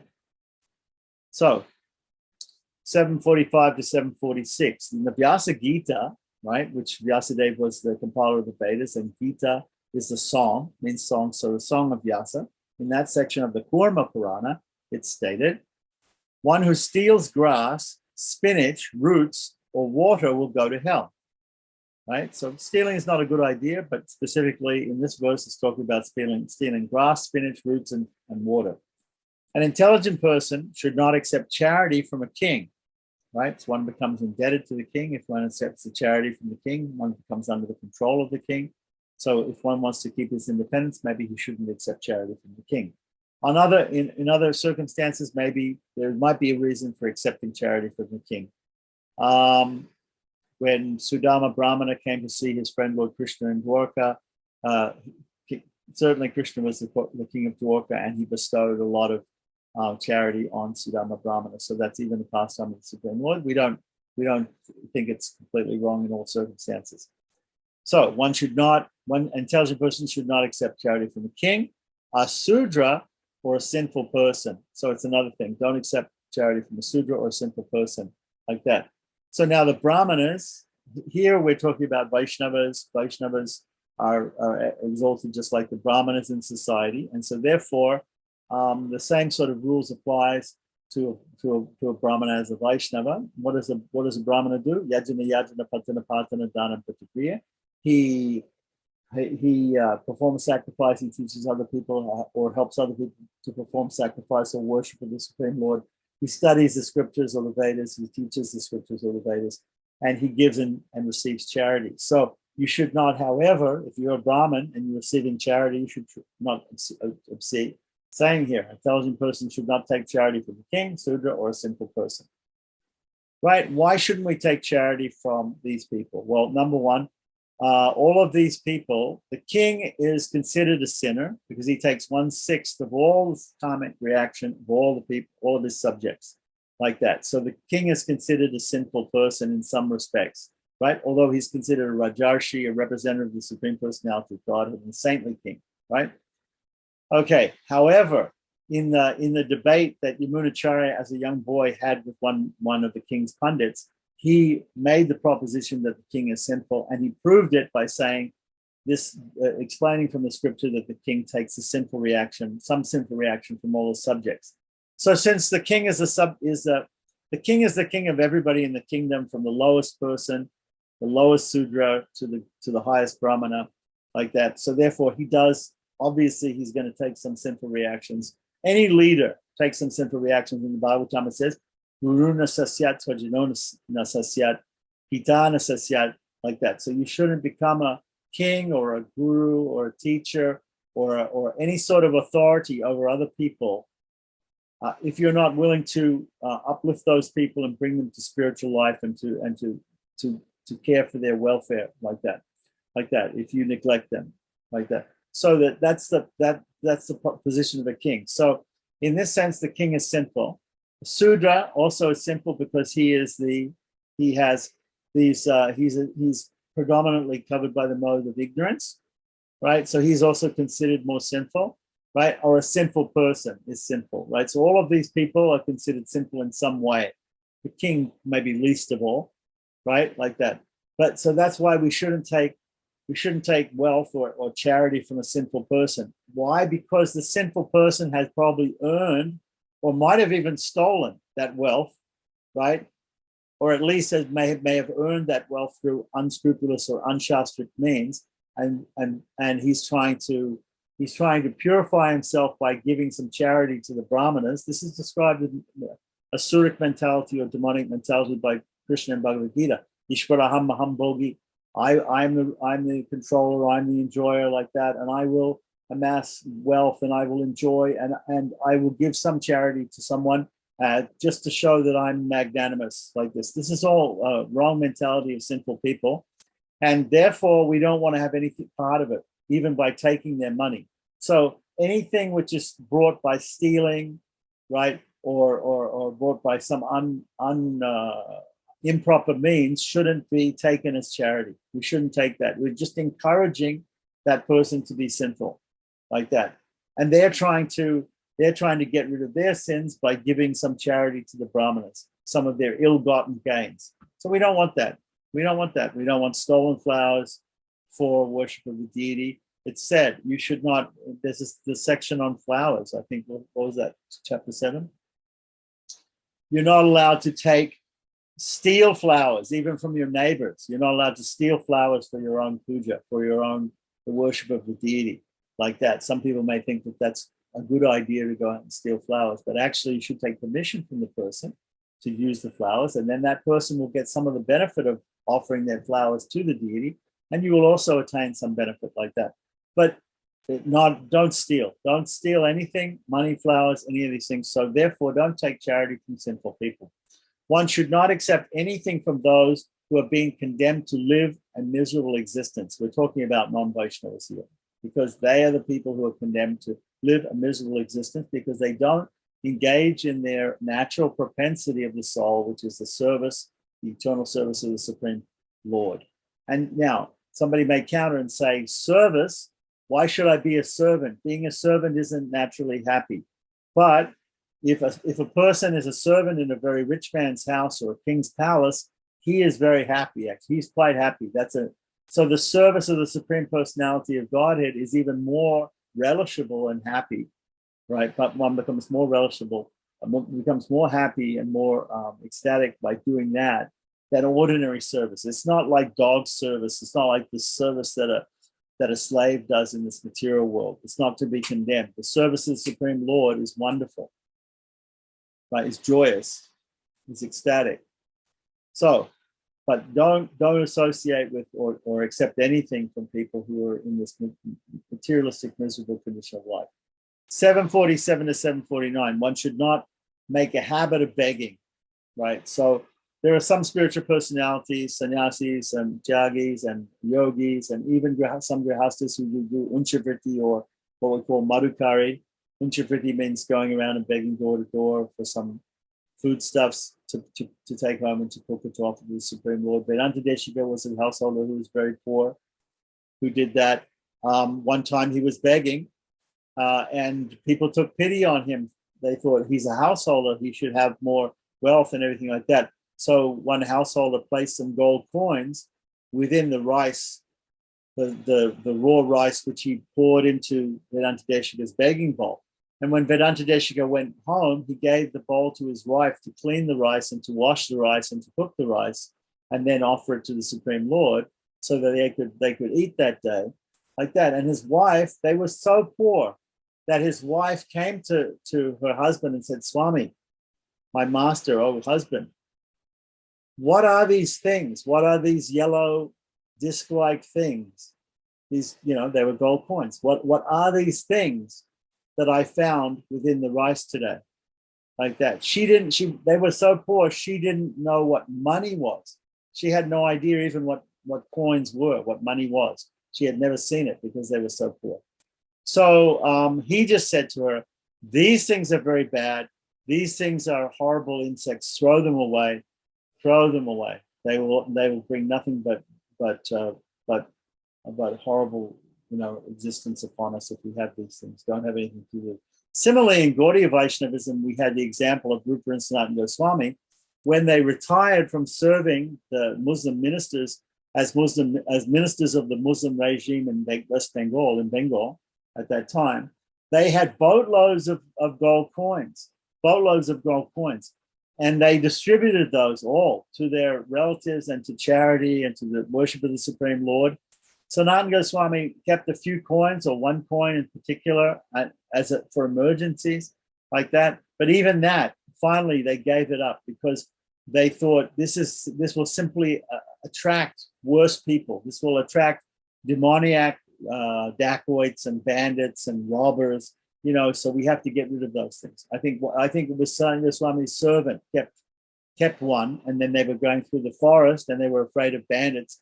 And Sanatan said, why should we be afraid of bandits? And he said, well, because I kept this coin or a few coins, immediately throw them away, get them away. We want nothing to do with money like that. So it's said sometimes in English, we say money is the root of all evil, like that. And in fact, in the scripture, in the Bhagavatam, it talks about the personality of Kali. All the bad things of Kali Yuga appear in the place where gold is found, like that. Okay? So Lord Krishna, or the Supreme Person, Sriman Narayana, has given the access of all horrible things in Kali Yuga. He's the sin personified, Kali Yuga personified. He's given him a place to stay, and that is the place where there is money, like that. So money is considered to be the root of all evils, even in the Vedic scriptures, like that. So we have to be of course, money can be used in a proper way, and if used in a proper way, it's just like if we have a knife. A knife can be used to harm someone, to threaten someone, to do horrible, horrible things. But an expert doctor or an expert surgeon can also use a knife in an operation to save someone's life. So it is not that money itself is bad, but we think of it bad. It's bad because mostly it's used for unscrupulous things or wrong things. But if we use it for spiritual life, it's absolutely fine, like that. It's a matter of what it's being used for. So one should not make a habit of begging, like that. One should not regularly beg from some person because it may put him into difficulty. So even if we are begging, or if the householder goes begging, imagine that these are rules for householders. So imagine that there's a drought or something, there's no food, and somebody has to go begging, even if he's a householder. So the point here is, don't make a regular habit of it. And secondly of all, especially if you're a householder. Now, it's the duty of some other ashramas to beg. It's the duty of the Brahmacharis to beg. They go around to the householders and they ask. It's also their duty to collect firewood for the spiritual master in his Gurukula, the Grihastas ashram, right? To perform the fire sacrifices. They bring the firewood. They bring the alms from begging to the spiritual master, to the teacher in his house, like that. It's also the duty of the sannyasins to go around, the yogis and the sadhus to go around and to beg. So it's the duty of some ashrams to do that, but not the grihasta ashram. So therefore, because these rules are for grihastas, it's saying, don't make a habit of begging. It may be necessary for you to beg. It's in some circumstances. If you have to do that, then just don't keep begging from the same person, because you'll put him into difficulty if you take all of everything from one person. Instead, the idea with begging is to go and to get a little here and a little there at each person's place, and not take everything from one person like that. So, O Brahmanas, one should especially avoid stealing anything which is meant for the Lord's service. Certainly don't steal anything which is meant for the Lord's service. That's just obvious. The story of Tondaradi Podiyalwa, when he became enamored with a prostitute, the Lord Narayana, Sriman Ranganatha himself in Sri Rangam, stole his own silver and gold paraphernalia and gave it to the prostitute as payment for the alwar, for Tondaradi Alwars, for her services. So, but he didn't steal. He was accused of stealing the Lord's paraphernalia, but he didn't do it like that. It was done by the Supreme Lord himself. So we should understand that that's a very bad thing, to steal from the deity, to steal something which is meant to be used for the deity. Bhaktisiddhanta Saraswati told a story that one day, when he was a child, one time he stole a mango that was meant to be offered to the Supreme Person, to Sri Krishna, right? Before it was offered, and he ate it like that. So then afterwards, he vowed throughout his life not to eat mangoes, because as a prayaschitta, or as an atonement for that sin of taking what was supposed to be offered to the deity. So,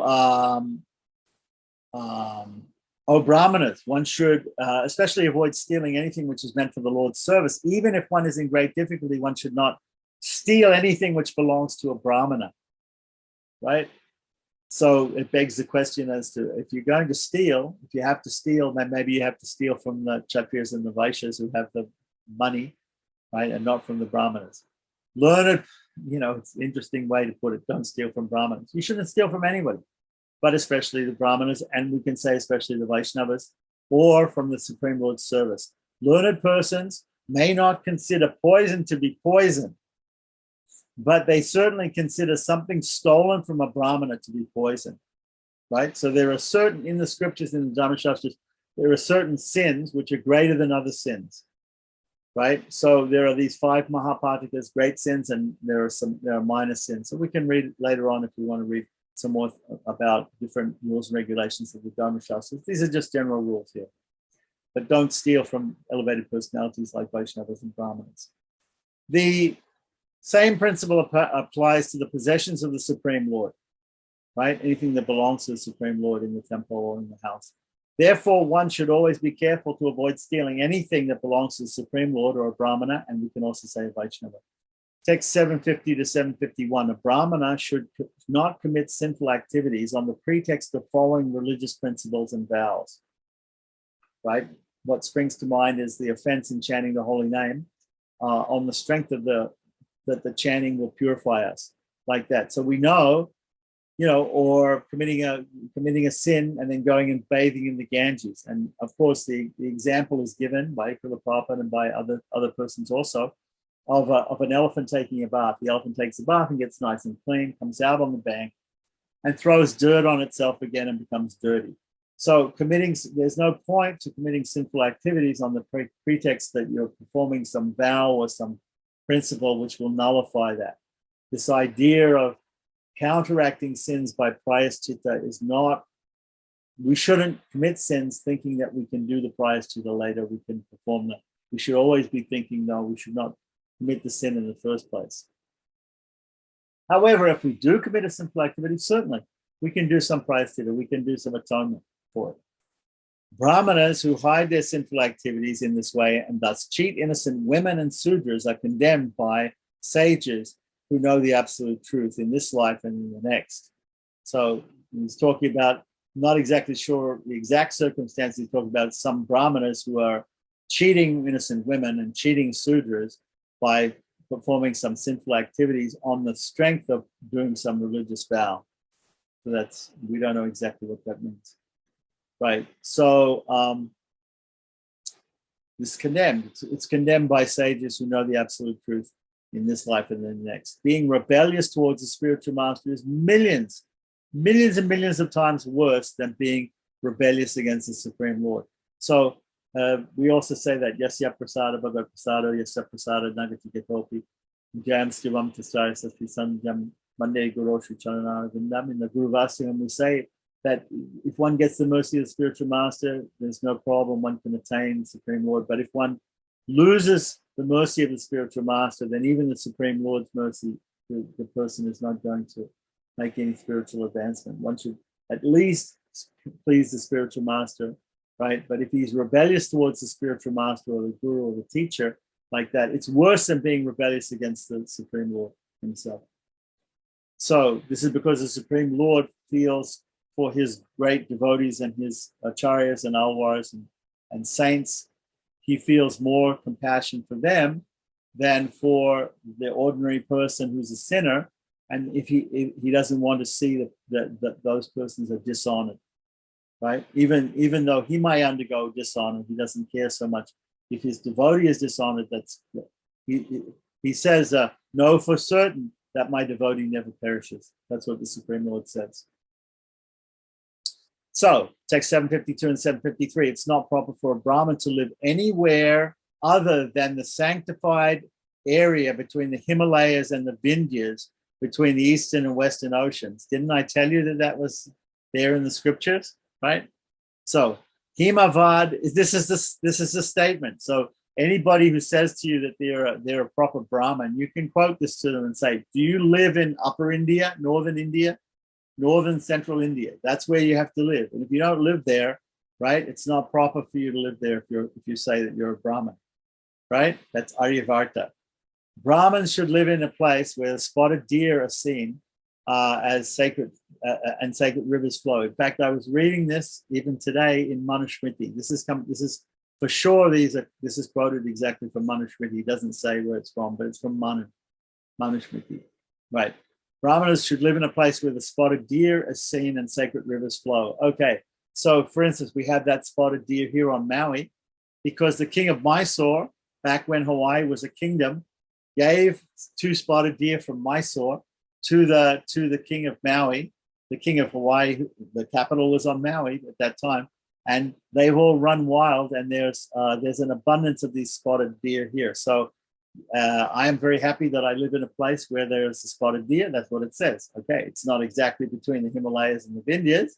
All right, it's in the middle of the Pacific Ocean, and we can't really say there's a sacred river here because there really aren't any rivers on Maui, but there are, sacred waters. That's for sure. There are sacred waters in the jungles and things, pools and things. So they should build their residence at least one. What happened here? Did we miss a page? This is 207. They should build their residence at least one, and it just stops there. Very interesting. Okay. Don't know what that means. Okay, continue on. Text 754 to 757. It's also stated elsewhere. It says, if by force of circumstance one must sit down and eat with a fallen, wretched person, he should keep fire, ashes, water, a door, a pillar, or a pathway between himself and the person. Right, shouldn't sit exactly near a fallen, wretched person like that and take food. If one sees a cow is grazing in another person's field, he should not complain to the owner. That's interesting. Like that, let the cow graze, and even if it's grazing in the wrong person's field. One should not speak to others about the sun, a rainbow, a tiny red insect, or the moon. For what reason, we don't know. Right, one should not reveal to others information regarding the fortnights, days, and positions of the planets. So what is it saying here? Don't become an astrologer, because an astrologer will tell people all these things. Interesting. So one should never, and there are many Brahmins, even Vaishnava Brahmins, who become astrologers, and they have to give information about the fortnights, the days, the position of the planets to other people. But here it's saying don't do that. One should never try to stop someone from giving a donation to the Supreme Lord, the spiritual master, or a Brahmana. Or we could also add a Vaishnava. Wherever it says Brahmana, we can therefore add Vaishnava here as well, because the Vaishnavas are honored just like the Brahmins. Right, so don't try to stop people giving donation like that. Who is the prime example of that in the Bhagavatam and also in Krishna Lila, like that? It is Bali Maharaj. Bali Maharaj wanted to give 3 steps of land to Vamandev, who was the dwarf Brahmana. And his guru, Shukracharya, although he was a spiritual guru, did not want the king to give anything to Vamandev, because Vamandev, he said, is Vishnu, and he's going to cheat you out of your whole kingdom, which the Supreme Lord actually did cheat him out of all the kingdom by taking 3 steps, by taking the whole universe, right? Taking the universe, the material world, the spiritual world with 2 steps, and placing his last 3rd step on the head of Bali Maharaj and pushing him down into the lower planetary systems where he stays, and therefore taking the whole kingdom of not only Bali Maharaj but the whole of everything, like that. And that is a very ancient story, which even is mentioned in the Vedas. We say, Idam Vishnovichakrame Tredanidade Padam Tredanidade Padam. He stepped 3 times. Trini Pada Vishnovichakrame Tredanidade Padam, like that. These references are there even in the Vedas. Okay, to that. So don't try to stop somebody giving a charity to a Brahmana or the Supreme Lord. In that case, Shukracharya was trying to stop Bali Maharaj from giving charity to not only a Brahmana, but also a Brahmana who was the Supreme Lord. So 2 strikes, right, bad. So those who blaspheme the Supreme Personality of Godhead, the spiritual master, or the Vedic literature will suffer the torments in the hell called Raurava for millions of kalpas. Kalpa is many, many millions of years. So millions of kalpas is a lot of years like that. And there are these different hells which are spoken of in Srimad Bhagavatam, Bhagavad Puran in the 5th canto. You can read about different hells and things like that, hellish conditions. You can take it literally or you can take it figuratively, but the point is one will suffer in this material world for a very long time if he torments, if he blasphemes the Supreme Personality of God, the spiritual master, or the Vedic literature. Again, we have these as part of the offenses to the holy name, right? Guru Avagya, disobeying the spiritual master, right? Shruti Shastra Nindanam, blaspheming the Vedic literatures or literatures in pursuance of the Vedic version, right? Blaspheming the Supreme Lord, right? Thinking that the Lord's name is equal to the name of other devatas like Shiva, Brahma, etc. So this is thinking that the glories of the Supreme Lord's name is imagination. These are all offenses. These are all offensive mentalities, and one will have to suffer in hell for that. Okay, so if one hears such blasphemy, he should block his ears with his hands. So if somebody else is blaspheming like that, block your ears with your hands and leave the place immediately. Right? You shouldn't even hear that. One should avoid even seeing the face of the blasphemer. So block your ears, close your eyes, get out of there. Right? Don't hear it. Text 758 and 759. One who is intelligent should not unnecessarily poke his nose into others' affairs.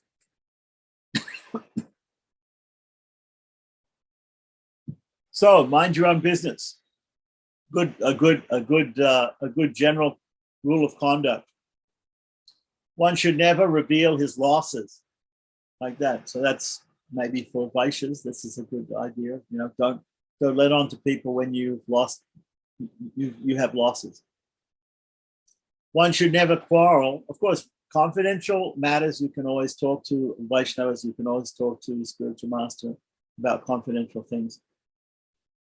There was another sloka in the beginning of Hari Bhakti Vilasa and was saying that you should only, if you have a dream, a spiritual dream or a dream, you should only reveal that to a select few people, the spiritual master or more advanced Vaishnavas or whatever.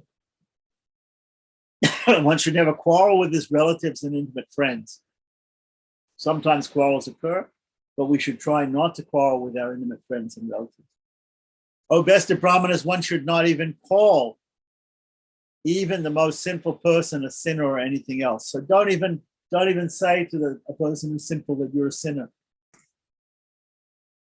So one should never quarrel with his relatives or intimate friends. So best of Brahmanas, one should not call even the most sinful person a sinner or anything else. So don't bother to call stupid and sinful people as sinners or whatever like that. He's simply becoming more inimical, right? It's like feeding bananas and milk to a snake. It just increases the venom of the snake. So better to just pacify that person or to leave the place. One should not look at the sun or moon as they rise above the horizon. One should not look at the sun or moon as they are about to set, nor should one see their reflections in water or in a mirror. One should not look at the sun or the moon during an eclipse when they're attacked by Rahu, or we could also say by Ketu, which are the nodes of the moon, or at midday when the sun is strongest. Okay, so there are some exceptions here. When we do the Madhyanika Sandhya, we look at the sun through this Yamagranta and we chant a mantra during Sandhya Upasthana. We look at the sun for auspiciousness. And it was mentioned before, if we see certain contaminated things or sinful activities, we can look at the sun for purification. So there's a time and place for all this thing, for looking at the sun. And if we're looking at the horizon when doing Gayatri Japa during sunrise and sunset, that's okay. Otherwise, these rules are general rules. Text 762 to 763. One should not look at a naked man, a naked woman, stool, urine, a sinful person, a deformed person, a dog eater, or leftover food. One should not touch a cow that is not tied, nor a madman. One should not touch his wife while she's eating, nor should he look at her while she's passing stool or urine. 764 to 765. One should not look at his wife while she's sneezing, yawning, or sitting in a relaxed manner. One should not see his own reflection in water, nor should one gaze on a mongoose or a snake. Mongoose is a little animal that attacks snakes. They have them also here in Hawaii. They brought them here to they don't have snakes, but they brought them here to control the rat population in the cane fields. And they're showing sugarcane. One should not give advice, sweet rice, yogurt, contaminated ghee or honey, the skin of a spotted deer, or ingredients for the performance of sacrifice to a Shudra. So a person or a person who's a Shudra doesn't need to have these ingredients or samagris for a sacrifice. He doesn't need to sit on a spotted deer skin. He doesn't need honey or contaminated ghee or honey, yogurt, rice, sweet rice, or good advice. Don't give advice to a Shudra. So Shudra means somebody who's unintelligent, doesn't know what to do and what not to do, like that. If he's a Vaishnava, you can give him advice. Text 766, a well-behaved person should never torment others. He should only chastise his sons and disciples.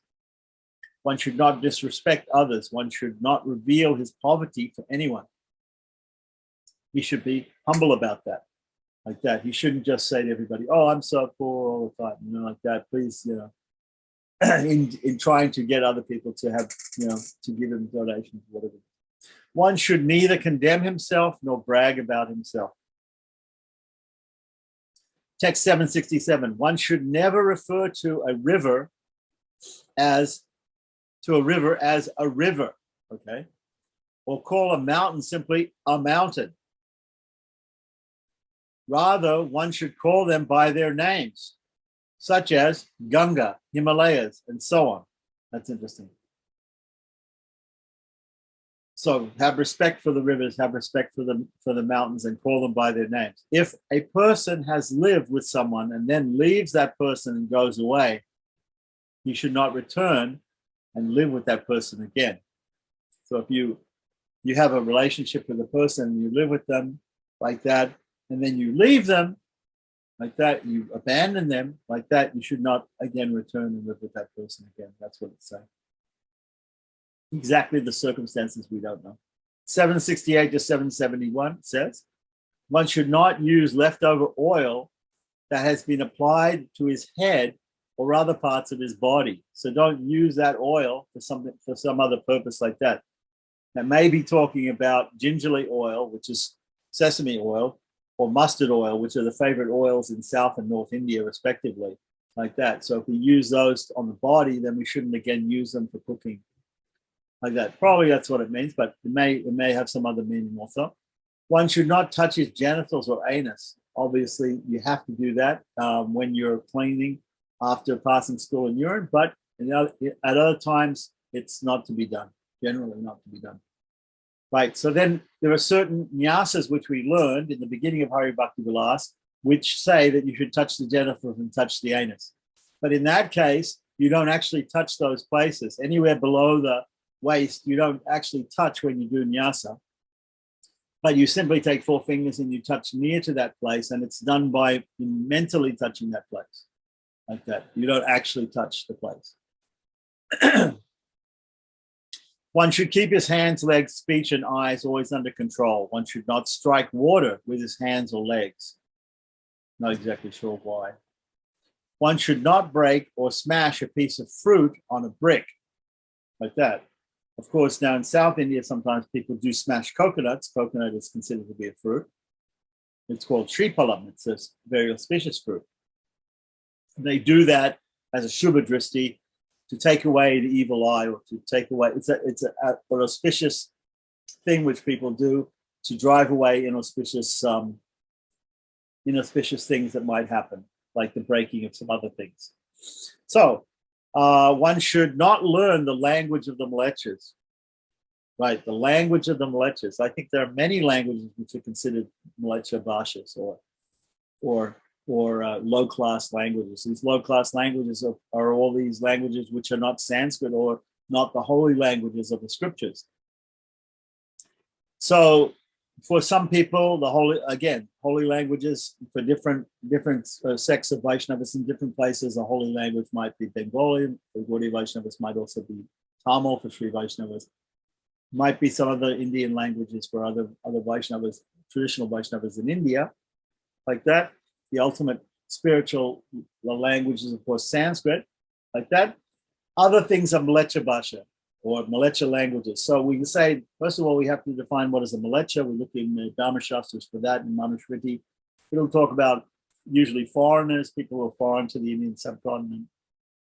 And therefore, we should not learn the languages that belong to them, like that. Of course, nowadays in India, everybody knows English. So this is basically out the window because most people know a Malecha Bhasha, which English is a Malecha Bhasha. So one should not drag a sitting mat with his feet. Move the sitting mat with your hands, don't move it with your feet. One should not keep his plate on his lap while eating. The plate should be on a chowki or a small table, or it should be on the floor. Like that, when you're eating, it should not be in your lap. And obviously you may get food in your lap. So it's not proper to eat like that. One should not enjoy sex with a cow. Well, I guess somebody thought of that. So that's why they made a rule. And so it's not a good idea. So obviously these type of activities are considered sinful. One should not play chess. Okay, that's an interesting one because even the Pandavas played a type of gambling game, which was like chess, like that. So there is examples of people who play different sort of dice games and games like that, even Vaishnavas in history. But here, the playing of chess, we have to see what the Sanskrit says exactly what it is, but that is decried here as wrong. One should not run around like a child, so don't act like a child running around, One should not quarrel with women. Yes, why quarrel with anybody, but especially quarreling with women. So continuing on with text 772, one should not cut his nails or hair with his teeth. So don't bite your nails. Don't bite your hair or something with your teeth like that. Properly use scissors and or paring knife or something like that to cut these things. One should not wake a sleeping person. That's very interesting. I'm not sure the time, place, and circumstance for that. Obviously, if a person is asleep and he needs to get up or she needs to get up, you have to wake them. We wake the Supreme Lord every morning. We do this with the deities. So I don't really understand how this could be forbidden. One should not sit, but maybe it should be done in a gentle way, or if at all, right? You should let people sleep, if they don't have to get up. One should not sit in the morning sunlight. I always heard that they should sit in the morning sunlight. It's the morning sunlight which is supposed to be good, better. So here it says you should not sit in the morning sunlight, nor should you go out in the sun when it is entering the Virgo, the sign of Virgo, the astrological sign of Virgo. One should not smell smoke from a burning corpse. Yeah, that makes sense. Okay. Text 773 and 774. It is not proper for an intelligent person to sleep alone in an empty house. One should not carry his shoes. So how are you supposed to take shoes from one place to the other? Maybe you should wear them, okay? One should not spit unnecessarily. That's understandable. One should not try to cross a river simply with the help of his hands. So you can't swim across the river without using your legs as well. I don't understand that exactly. Okay. One should not wash his feet by rubbing them together. This is a big one. Okay, so in India, when people will go to the house, sometimes there'll be a couple of small buckets of water outside the house, and the person in the house will say, please wash your feet before coming in the house.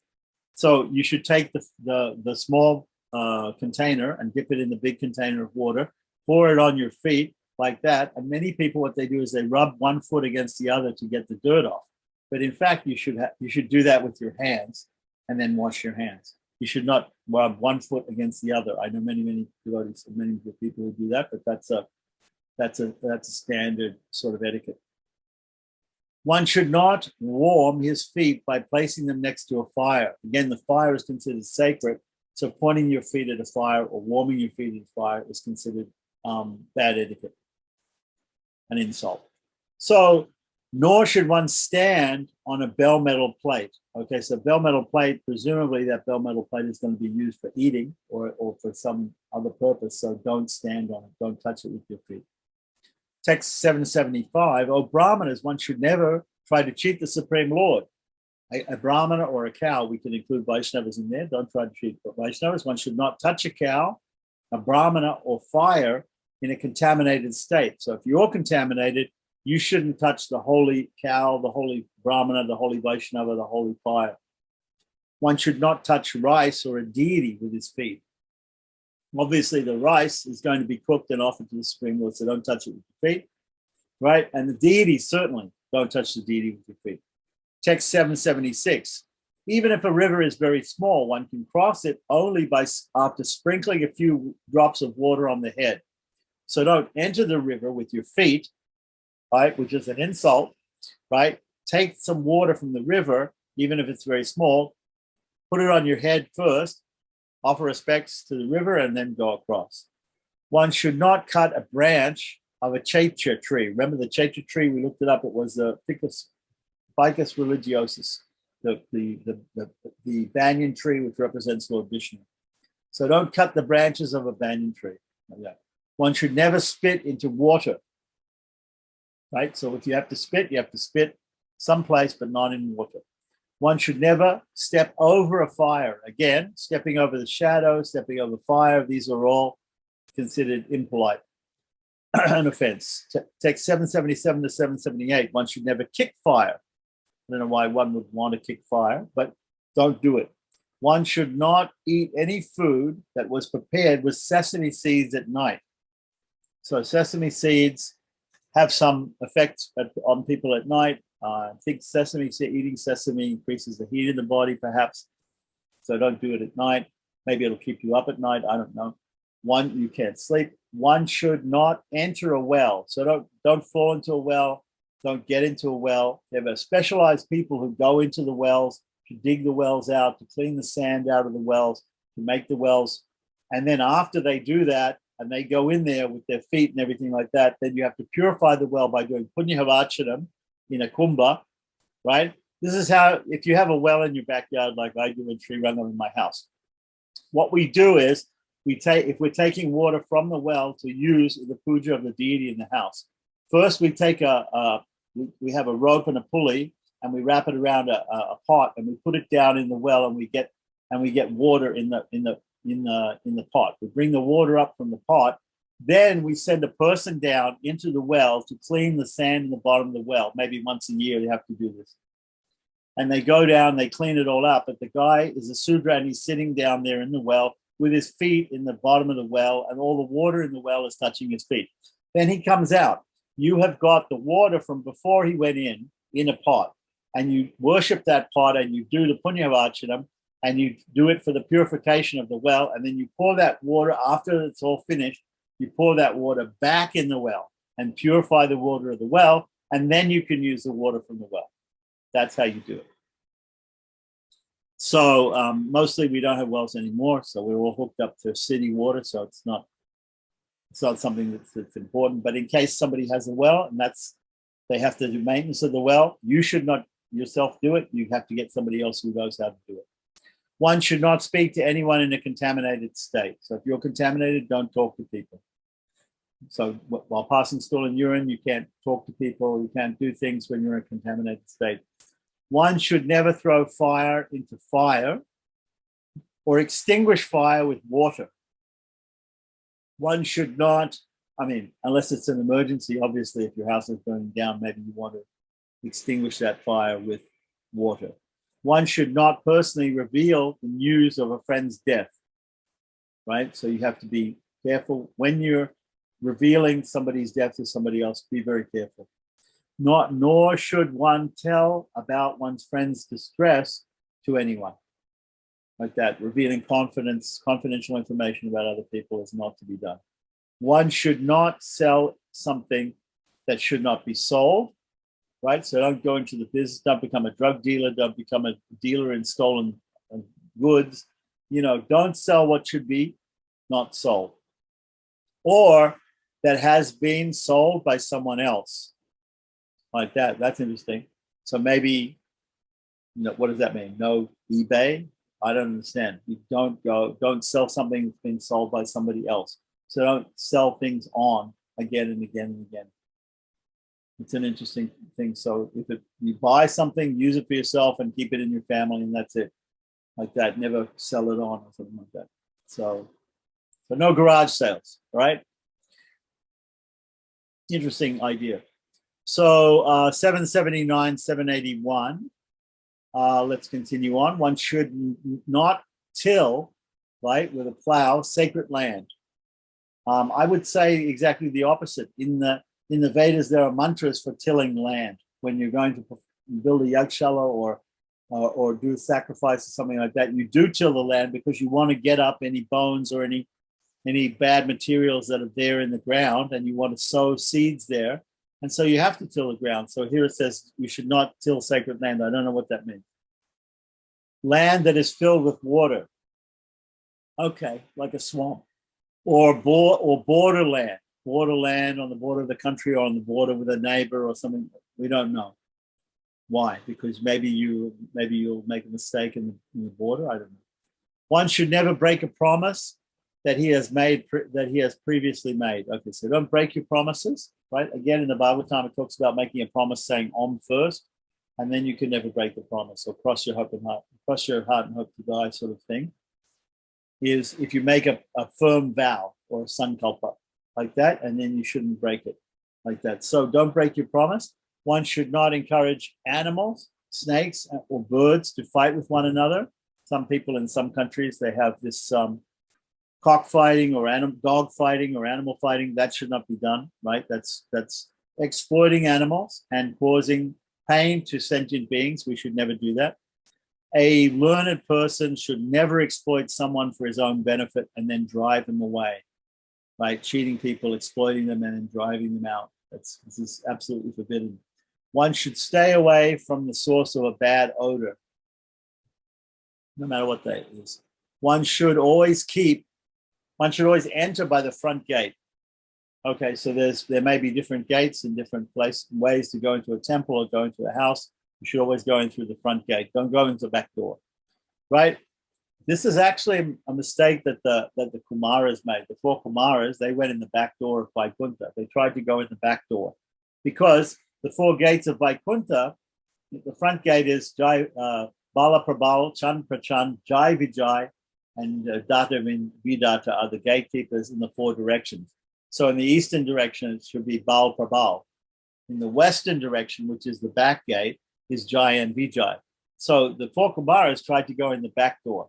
So it's saying here you should probably not go in, you should go in the front gate. It's prohibited for a Brahmin to go to a meeting alone. So go with another Brahmin or go with other Vaishnavas. A Brahmin should not live with many people, so he has to have his own place. Om Namo Narayanaya. Om Namo Narayanaya.